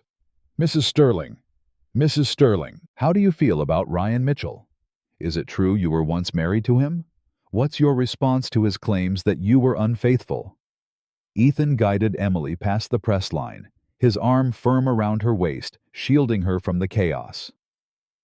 Inside the ballroom was a sea of elegant gowns and tailored suits. Crystal chandeliers cast warm light across tables decorated with flowers and candles. A string quartet played softly in the corner. William Sterling met them at the entrance. "Emily." He took both her hands in his. "You look absolutely radiant." "Thank you, William. Are you ready?" Emily looked at Ethan. At her mother standing nearby in a beautiful silver dress, tears already streaming down her face. At Sarah giving her a double thumbs up from across the room. "I'm ready." The dinner was a blur. Emily barely tasted the food. Her stomach was in knots. She smiled at strangers, made small talk with people whose names she immediately forgot, checked her phone obsessively for any news about Ryan. There was plenty. His company's remaining assets were being liquidated. His properties were being seized. His name had been removed from buildings he had spent years erecting. Ryan Mitchell was finished. But Emily couldn't feel happy about it. Couldn't feel triumphant. She just felt sad. Sad for the man he could have been. Sad for the years she had wasted believing his lies. Sad for Lily, who would never know either of her parents. At 8 o'clock, William Sterling took the stage. The room fell silent. "Good evening, everyone. Thank you for joining us tonight to support children's literacy, a cause that's close to all our hearts." Applause. Before we continue with the evening's program, I have a personal announcement I'd like to make. The room went still. 250 of the most powerful people in America leaned forward waiting. Many of you know my son Ethan. What you may not know is that 14 months ago, Ethan married the love of his life. Emily felt every eye in the room turn to her. Her name is Emily. She's a kindergarten teacher from the Bronx. She's dedicated her life to educating children who need it most. She volunteers at literacy programs across the city, and she has brought more joy to our family than I can possibly express. Emily's mother was sobbing openly. Sarah was grinning. Ethan squeezed Emily's hand under the table. "Tonight I'm honored to announce that Emily is carrying my first grandchild, the Sterling heir." Gasps, murmurs, then thunderous applause. William raised his hand for silence. "But I'm not done." The room quieted again. Many of you have seen the video that's been circulating this week. A video of my daughter-in-law being humiliated by her ex-husband. A video of a pregnant woman being told she would kill her child. Emily's breath caught in her throat. I want to be clear about something. Emily is not just my daughter-in-law. She is my daughter, in every way that matters. And this child she's carrying is not just an heir. This child is a miracle, a testament to resilience, a symbol of everything good that can come from surviving the worst. William's voice hardened. To anyone who would disrespect my family, who would harm my daughter, who would endanger my grandchild, let me be absolutely clear. You will face the full consequences of your actions. Not because I'm powerful, not because I'm wealthy, but because family protects family. And Emily Sterling is family. The room erupted in applause. Emily was crying. She couldn't help it. The tears streamed down her face as William left the stage and walked directly to her. He pulled her into a hug. "I meant every word," he whispered. "Thank you," Emily managed. "Thank you." The rest of the evening passed in a dream. People lined up to congratulate Emily. Politicians, celebrities, business leaders, all of them wanting to shake her hand, touch her belly, tell her how brave she was. "You're an inspiration. We're rooting for you. That man got exactly what he deserved." Emily smiled until her face hurt, thanked people until her voice was hoarse, stood until her feet throbbed. Finally, at 11 o'clock, Ethan guided her to a quiet corner. "How are you holding up?" "I'm exhausted." "We can leave. Say the word and we're gone." "Not yet." Emily looked out at the room full of people. "I want to remember this. All of it." "Remember what?" The moment everything changed. She turned to face him. "2 years ago, I was lying on a bathroom floor convinced I was worthless. Convinced no one would ever love me. Convinced I would die alone." "Emily, let me finish." She took his hands. "Now I'm standing in a room full of the most powerful people in America, wearing a dress that costs more than my first car, carrying a baby that was supposed to be impossible, married to a man who loves me more than I ever thought I could be loved." Her voice broke. "I need to remember this. I need to remember that things can change, that life can change, that one moment can be hell and the next can be heaven." Ethan pulled her close. "I love you, Emily Sterling." "I love you too." Across the city in his half-empty penthouse, Ryan Mitchell sat alone in the dark. The television was on muted, but he could see everything. The gala, the announcement, Emily's face on every channel. She was wearing emerald green. Her hand rested on her pregnant belly. She was smiling, crying, surrounded by people who loved her. Ethan Sterling stood beside her, his arm protectively around her shoulders. William Sterling beamed like a proud father. The chyron at the bottom of the screen read, "Sterling family announces heir. First grandchild for billionaire patriarch." Ryan watched his ex-wife shine. Watched her transformation from the broken woman he had discarded to the radiant figure on his television screen. He had done this. He had created this moment. By trying to destroy her, he had elevated her. By humiliating her, he had made her a hero, and in the process, he had destroyed himself. His phone buzzed. A new email. He didn't want to look, but he couldn't help himself. It was from his accountant. "Ryan, I'm sorry to inform you that after the liquidation of assets, your remaining net worth is approximately $847,000. This is after accounting for outstanding debts, legal fees, and the settlement from the class action lawsuit filed by your investors. I recommend we meet to discuss bankruptcy options." $847,000. A year ago, he had been worth $58 million. Ryan stared at the email until the words blurred. Everything was gone. His company, his money, his reputation, his future. And Emily Carter, the woman he had called barren and worthless, was carrying a baby worth more than everything he had ever owned. The irony was suffocating.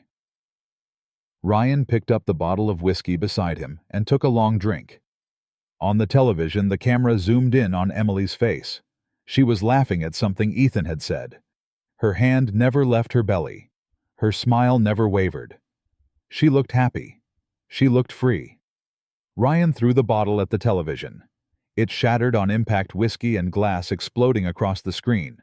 But Emily's face remained distorted, now broken into fragments, still smiling, still glowing, still winning. Ryan screamed into the empty apartment. No one heard him. No one cared. The next morning, Ryan's phone rang. He had bought a new one, a cheap prepaid model.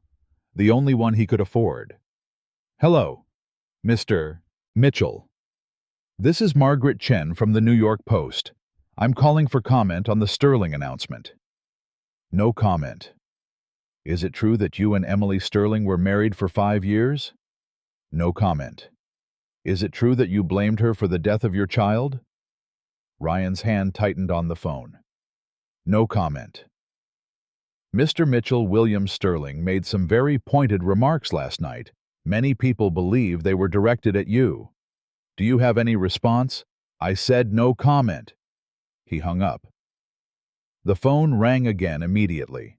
Different number. "Mr. Mitchell, Jason Parker, TMZ. Quick question about—" He hung up. It rang again, and again, and again. By noon, Ryan had turned off the phone completely. But the calls didn't stop. They came to his building, to his doorman, to his neighbors. Reporters camped outside his building waiting for a glimpse of the man who had become America's most hated villain overnight. Ryan couldn't leave his apartment, couldn't show his face, couldn't do anything but sit in the dark and watch his life crumble. Victoria called on a different phone. "Ryan? What do you want? I saw the news, the announcement. And I wanted to say, I'm sorry." Ryan laughed bitterly. "You're sorry. You left me for David Chen the moment things got hard.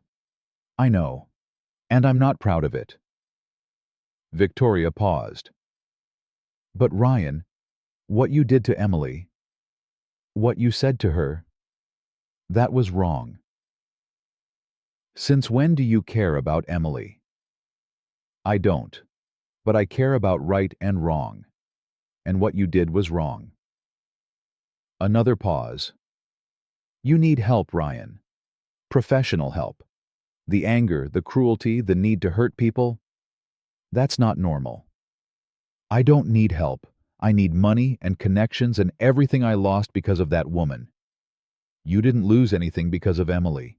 You lost everything because of yourself." Victoria's voice hardened. "I thought you were powerful, Ryan. I thought you were a winner, but you're not.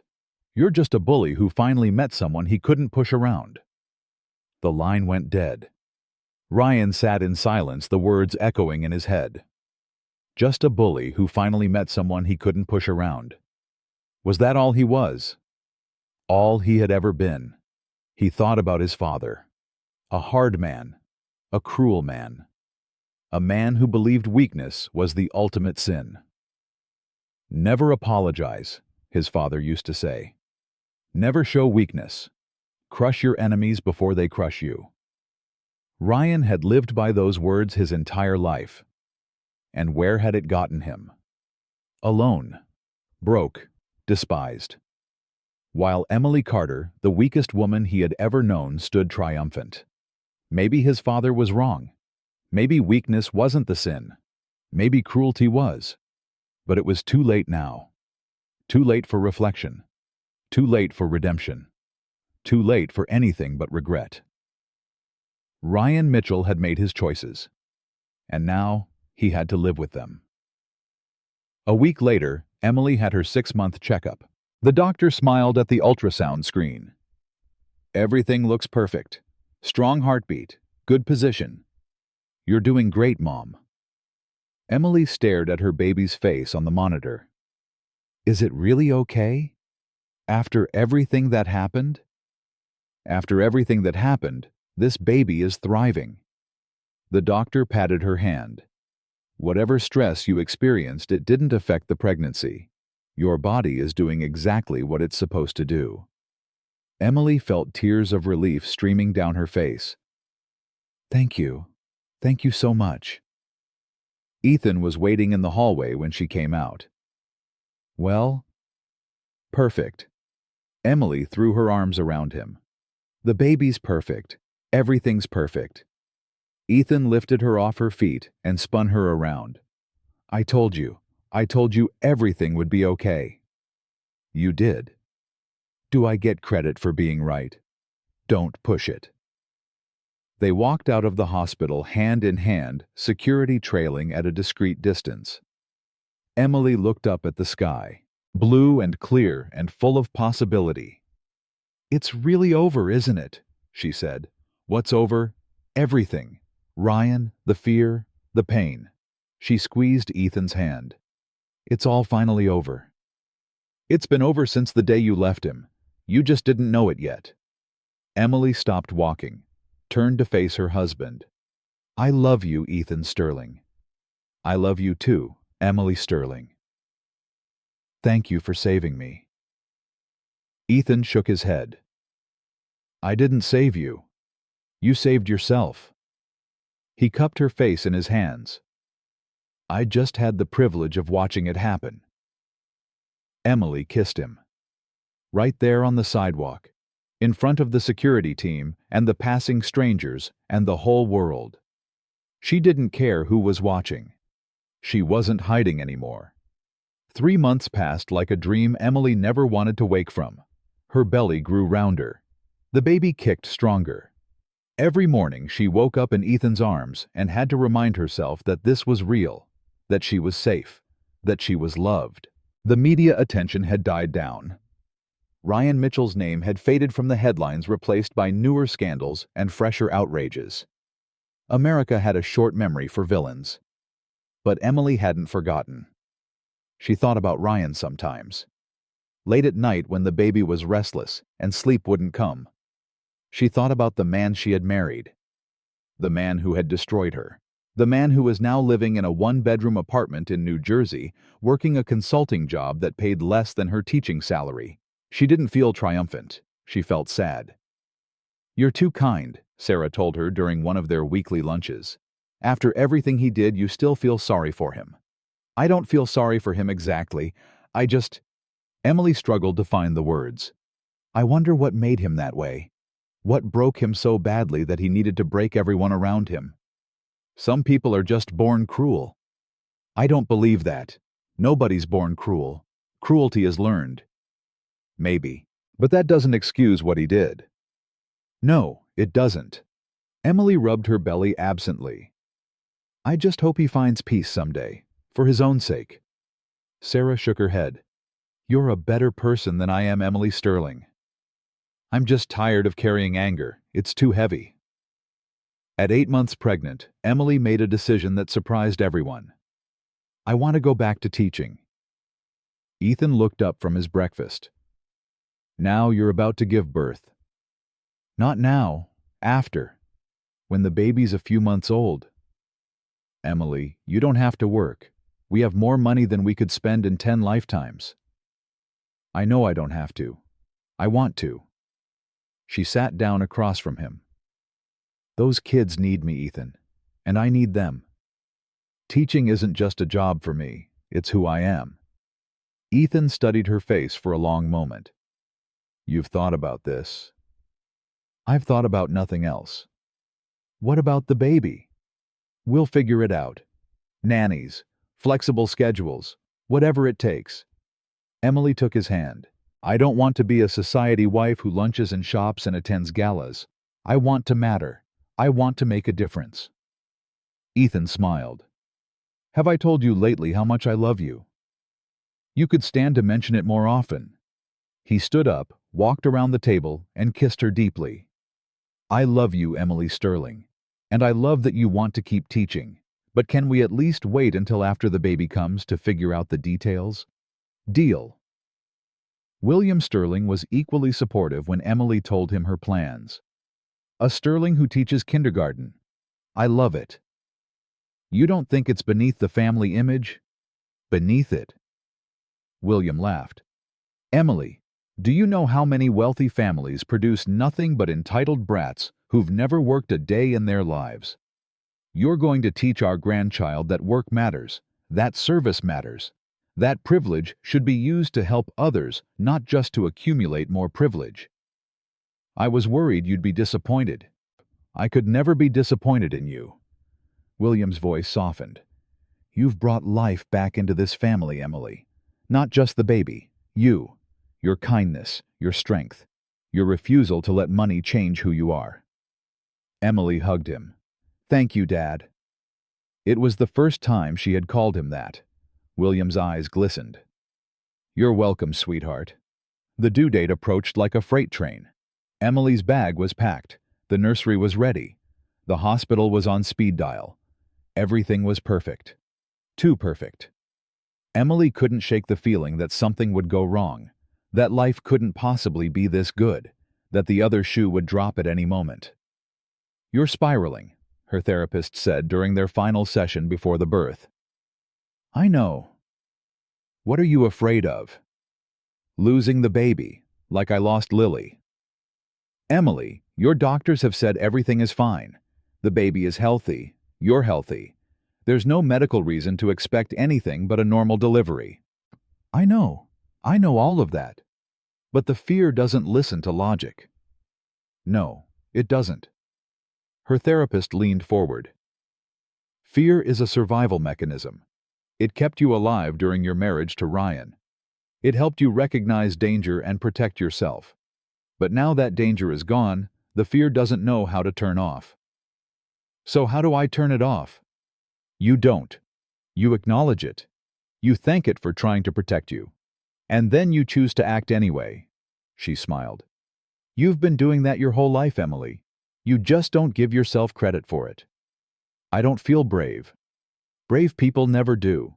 That's what makes them brave." Emily thought about those words as she lay in bed that night, Ethan's arm draped over her enormous belly. "You're not sleeping," he murmured. "How can you tell? You breathe differently when you're awake, faster, like you're thinking too hard." "I'm scared." Ethan shifted, pulling her closer. "Tell me. What if something goes wrong? What if the baby doesn't make it? What if I can't do this?" "Emily, look at me." She turned to face him in the darkness. "You are the strongest person I have ever known. You survived things that would have destroyed most people. You rebuilt yourself from nothing. You carried this baby when doctors said it was impossible." His hand found hers in the dark. "If anyone can do this, it's you." "But what if nothing? Whatever happens, we face it together. That's what marriage means. That's what family means." He kissed her forehead. "Now go to sleep. Our baby is going to be here soon, and you need your rest." Emily closed her eyes. For the first time in weeks, she slept peacefully. 2 days later, her water broke. She was in the kitchen making herself a sandwich when she felt the sudden gush of warmth. "Ethan!" He came running from his office. "What? What's wrong?" "My water broke." For 1 second, Ethan looked absolutely terrified. Then his training kicked in. Okay, the bag's by the door. I'll call the hospital. I'll call my dad. I'll call your mom." "Ethan." "I'll call Sarah. I'll call the security team. I'll—" "Ethan." He stopped.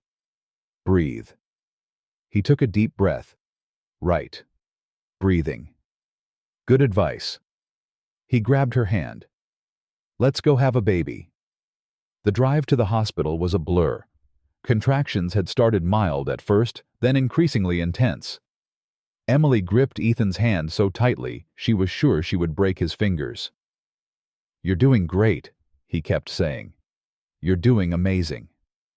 If you tell me to breathe one more time, I will murder you." Noted. At the hospital, things moved fast. Emily was rushed to a delivery room. Doctors and nurses surrounded her. Monitors beeped. Voices gave instructions. "You're at 8 centimeters, almost there. Baby's heart rate is strong. Everything looks good." "Push when you're ready, Mrs. Sterling." Emily's mother arrived just as the pushing started. "I'm here, baby girl. I'm right here." "Mama." Emily reached for her hand. "I'm scared." "I know. But you're going to be fine. You're going to be wonderful." "What if I can't do this?" "You can. You are." Her mother squeezed her hand. "You've been preparing for this moment your whole life. Every struggle, every heartbreak, every time you got knocked down and got back up again. It was all leading here. I love you, Mama. I love you too. Now push. Emily pushed. The pain was unlike anything she had ever experienced. Worse than losing Lily. Worse than Ryan's cruelty. Worse than all the years of believing she was broken. But this pain had a purpose.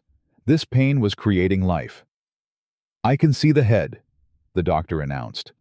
One more push, Emily. One more big push. Emily screamed. She pushed with everything she had. Every ounce of strength, every fiber of determination. And then suddenly the pressure released, and she heard it. A cry. A tiny, perfect, miraculous cry. It's a boy, the doctor announced. Congratulations, Mom and Dad. You have a healthy baby boy. Emily sobbed. Ethan sobbed. Her mother sobbed. The nurses were crying. Everyone in the room was crying. They placed the baby on Emily's chest.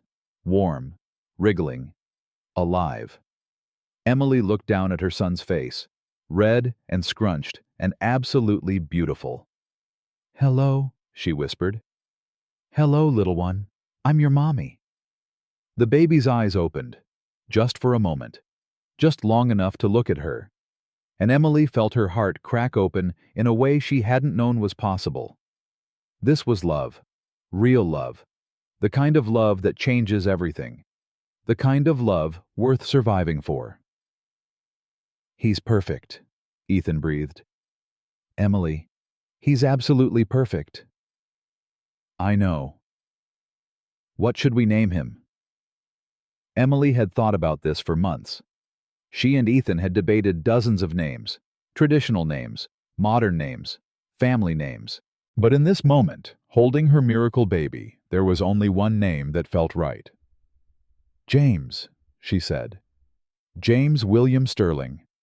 After my father, after the man who gave me a family. Emily looked up at Ethan through her tears. Is that okay? It's perfect. Ethan kissed her. It's absolutely perfect. William Sterling arrived an hour later. He walked into the hospital room slowly, almost reverently, like he was entering sacred ground. Is that him? Emily smiled. Would you like to hold your grandson? William's hands were trembling as he took James into his arms. This powerful man, this billionaire who had built empires and destroyed competitors, reduced to tears by a 7-pound baby. James William Sterling, he said softly. Hello, little one. I'm your grandfather. James yawned. William laughed. Already bored with me. He's definitely a Sterling. He has your chin, Emily said. Poor kid. But William was beaming. He has your eyes, though. That's a blessing. Emily's mother entered the room next. Is there room for one more grandmother? William looked up. The two grandparents had met only briefly before. Different worlds, different lives, but united by this tiny baby. There's always room for family, William said, and moved over to make space. Emily watched as her mother took James from William's arms. Watched as these two people from completely different backgrounds bonded over a baby who would bridge their worlds. He's beautiful baby girl, her mother said. He is. Your father would be so proud. I know, Mama. I know. They stayed like that for a long time. Emily in the hospital bed, Ethan beside her. Two grandparents passing James back and forth. Sarah arrived and cried. Security waited outside, keeping the world at bay. For one perfect moment, everything was exactly as it should be. Across the country in a small apartment in New Jersey, Ryan Mitchell sat alone. He had seen the news. Of course he had seen the news. Every channel was covering it. Sterling airborne, billionaire family welcomes baby boy. Emily Sterling gives birth to miracle baby. From tragedy to triumph, the incredible story of Emily Carter Sterling. Ryan stared at the screen, at photos of Emily leaving the hospital radiant despite her exhaustion, at Ethan Sterling carrying the baby carrier like it contained the most precious thing in the universe, at the life that could have been his, should have been his. If only he hadn't been so cruel, so blind, so determined to destroy the one person who had actually loved him. His phone rang. His mother. He almost didn't answer, but something made him pick up. Ryan? Mother. I assume you've seen the news. I've seen it. Emily had a boy, a healthy boy. His mother's voice cracked. That should have been your son Ryan, your family, your life. I know. Do you really understand what you threw away? Ryan closed his eyes. Yes, Mother. I understand. I'm not sure you do. Her voice hardened. I watched you, Ryan. For years I watched you treat that woman like she was nothing. I watched you blame her for things that weren't her fault.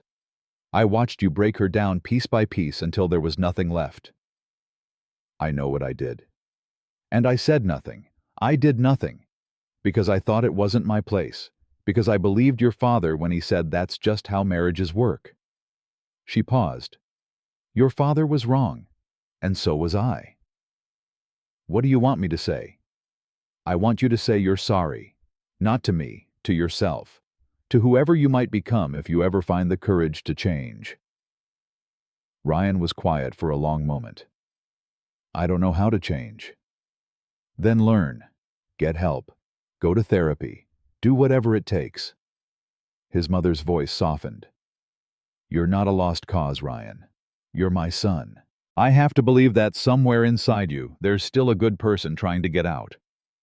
And if there isn't, then you'll spend the rest of your life exactly where you are now. Alone, bitter, watching everyone else live the life you were too scared to deserve. She hung up. Ryan sat in the darkness, his mother's words echoing in his head. Too scared to deserve. Was that what it had been? Fear. He thought about his father, about the lessons he had learned at his knee. Never show weakness, never apologize, crush your enemies. But his father had died alone too. Heart attack at 62. No one at the funeral but family and employees who were required to be there. Is that what Ryan wanted? To die alone, to be remembered only for his cruelty. He thought about Emily, about the woman she had been when they married. Bright, hopeful, full of love, and the woman she had become under his care. Broken, afraid, convinced she was worthless. He had done that. He had taken something beautiful and destroyed it. And now she had risen from the ashes, built a new life, found real love, created the family that he had told her she would never have. Emily Carter. Sterling had won, and Ryan Mitchell had lost. Not because she had destroyed him, but because he had destroyed himself. The realization hit him like a physical blow. All this time he had blamed Emily, blamed circumstance, blamed bad luck. But the truth was simpler and more devastating. He had been the architect of his own destruction. Every cruel word, every act of control, every moment of abuse, it had all been building toward this moment, this empty apartment, this meaningless existence, this life without love or purpose or hope. For the first time in his adult life, Ryan Mitchell cried, not for what he had lost, but for who he had become. And somewhere in those tears, buried beneath decades of armor and cruelty and fear, something stirred, something that felt almost like regret, almost like the beginning of change. 6 months later, Emily stood in her kindergarten classroom. She had done it, gone back to teaching, part-time at first while she adjusted to motherhood. But now, 3 days a week, she was back where she belonged. Mrs. Sterling. Mrs. Sterling. A tiny girl named Maya tugged at her sleeve. Yes, sweetheart. Is your baby here today? Emily smiled. James was in the daycare center attached to the school, one of the conditions of her return. Sterling Money had built a new wing specifically for staff children. He's right down the hall. Want to see him at lunch? Maya's face lit up. Yes. Then you better finish your letters first. The morning passed in a blur of finger paint and phonics, and the beautiful chaos of 25-year-olds discovering the world. At noon, Emily brought James to the classroom. The children gathered around, fascinated by the baby, who looked at them with wide, curious eyes. "He's so small," Tommy observed. "He won't be small forever. He'll grow big like you." "Can I hold him?" "When you're a little older. For now, you can help me make him a card." The children threw themselves into the project with enthusiasm. Glitter flew. Crayons were destroyed. By the end of lunch, James had 22 handmade cards and one macaroni portrait that looked nothing like him, but was clearly made with love. Emily looked around the classroom, at these children who had no idea that their teacher had once been told she was worthless, who didn't care that she was married to a billionaire, who just wanted her to read them stories and help them tie their shoes and make them feel safe. This was what mattered, not money, not power, not revenge. Connection, purpose, love. After school, Ethan picked her up. "How was your day?" "Perfect, exhausting. Everything I wanted." "The kids like having you back." They made James 22 cards and a macaroni portrait. "I need to see this macaroni portrait immediately." Emily laughed. "It's in my bag. It's truly terrible." "I'm framing it." "Don't you dare." "Too late. Already decided. It's going in my office." They drove home through the city streets. James slept in his car seat. Emily leaned her head against the window and watched the world go by. "I got a call today," Ethan said. "From who?" "Ryan's lawyer." Emily sat up straight. "What did he want?" "Apparently Ryan is asking permission to send you a letter." "A letter?" "He's in therapy now. Part of his program involves making amends to people he's hurt." Ethan glanced at her. "The lawyer wanted to know if you'd be willing to receive it." Emily was quiet for a long moment. "What did you tell him?" "That I'd ask you. It's your decision." Emily thought about Ryan, about the man who had spent years trying to break her, about the puddle in the parking lot, about every cruel word he had ever spoken. Then she thought about what her therapist had said, about fear, about anger, about the weight of carrying hatred. "Tell him yes." Ethan looked surprised. "Are you sure?" "I'm sure. I don't have to respond. I don't have to forgive him. But if he's trying to change, the least I can do is listen." "You're a better person than he deserves." "Maybe. Or maybe I'm just tired of letting him take up space in my head." The letter arrived a week later. Emily sat at the kitchen table turning the envelope over in her hands. Her name was written on the front in handwriting she recognized. Ryan's handwriting. She had seen it on so many things. Love notes in the early days, angry accusations later, divorce papers at the end. "Do you want me to stay?" Ethan asked. "No, I need to do this alone." He kissed her forehead and left the room. Emily opened the envelope. The letter was 3 pages long, handwritten. No typing, no formality, just raw words on paper. "Dear Emily, I don't expect you to read this. I don't expect your forgiveness. I'm not writing for absolution. I'm writing because I owe you the truth, and you deserve to finally hear it. I was cruel to you. I was controlling. I was emotionally abusive in ways I didn't even recognize at the time. I blamed you for things that were never your fault. I made you believe you were broken when you were the most whole person I had ever known. I told you that you killed our daughter.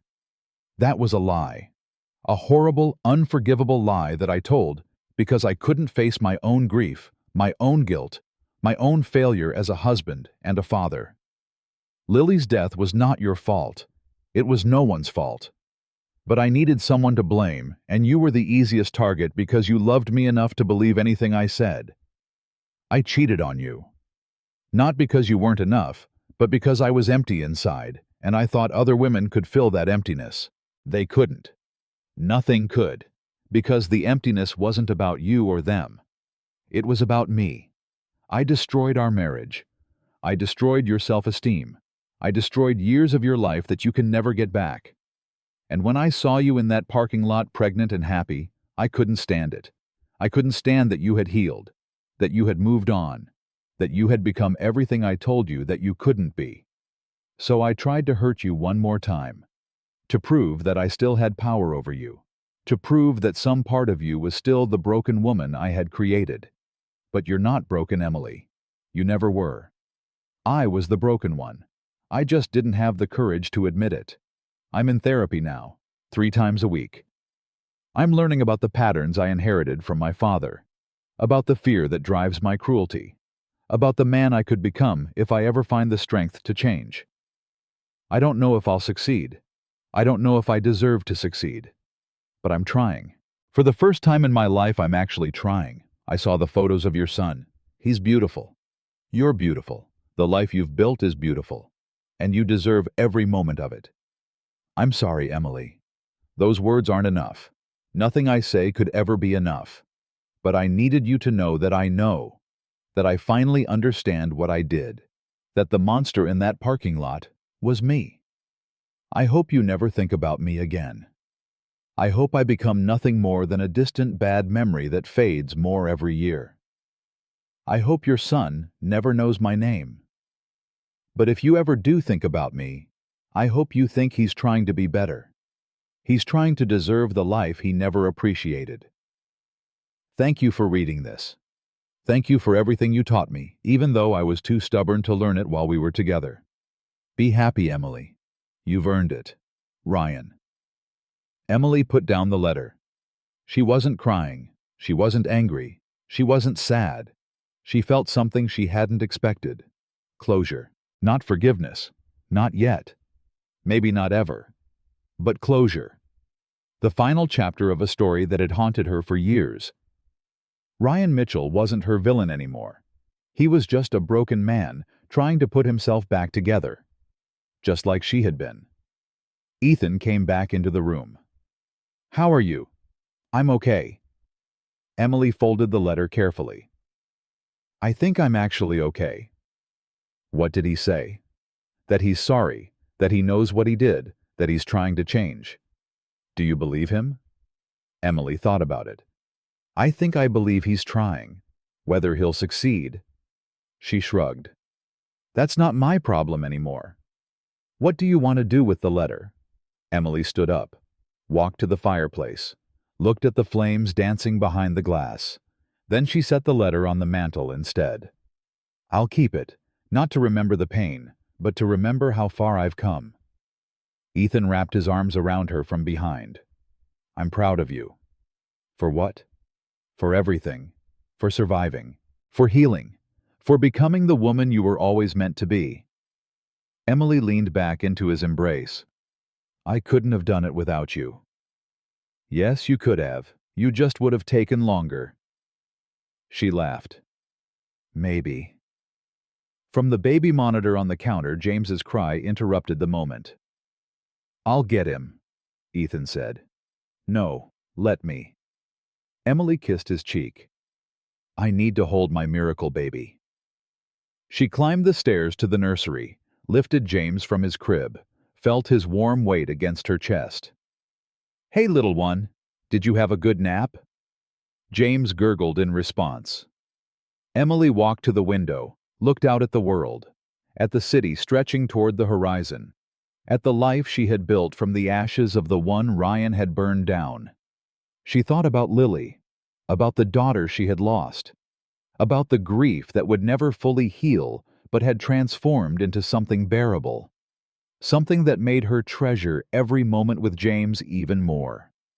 She thought about her mother, about the woman who had raised her alone after her father died, who had worked 2 jobs to keep food on the table, who had taught her that strength wasn't about never falling, but about always getting back up.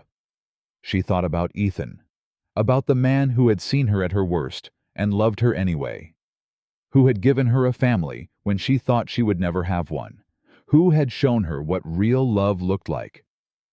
And she thought about herself, about the scared girl who had married the wrong man, about the broken woman who had believed she was worthless, about the survivor who had rebuilt herself piece by piece. That woman felt like a stranger now. a character from a story she had read long ago.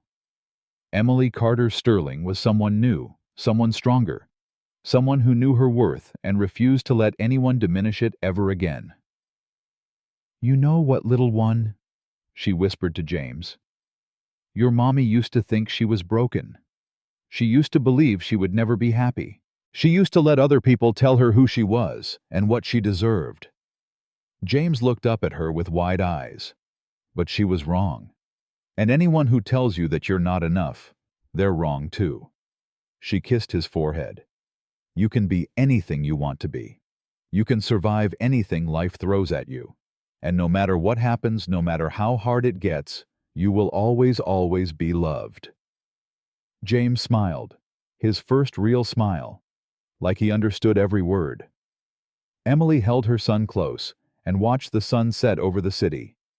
She had been called barren, worthless, broken, a failure. She had been told she would never have children, never be happy, never amount to anything. And now she was standing in a mansion holding a miracle baby, married to a man who adored her, surrounded by family who would do anything to protect her. The Bible says in Galatians 6:7, "Do not be deceived. God cannot be mocked. A man reaps what he sows." Ryan Mitchell had sown cruelty. He reaped destruction. Emily Carter had sown kindness. She reaped a kingdom. Sometimes the best revenge isn't plotting against your enemies. It's becoming so successful, so happy, so loved, that their cruelty looks pathetic in comparison. Emily never set out to destroy Ryan. She just chose to heal. And in doing so, she built a life so beautiful that his empire crumbled in its shadow. That's the thing about karma. It doesn't need your help. It doesn't need your anger. It doesn't need you to wish harm on anyone. It just needs you to keep going, keep growing, keep believing that better days are coming. Because they are. They always are.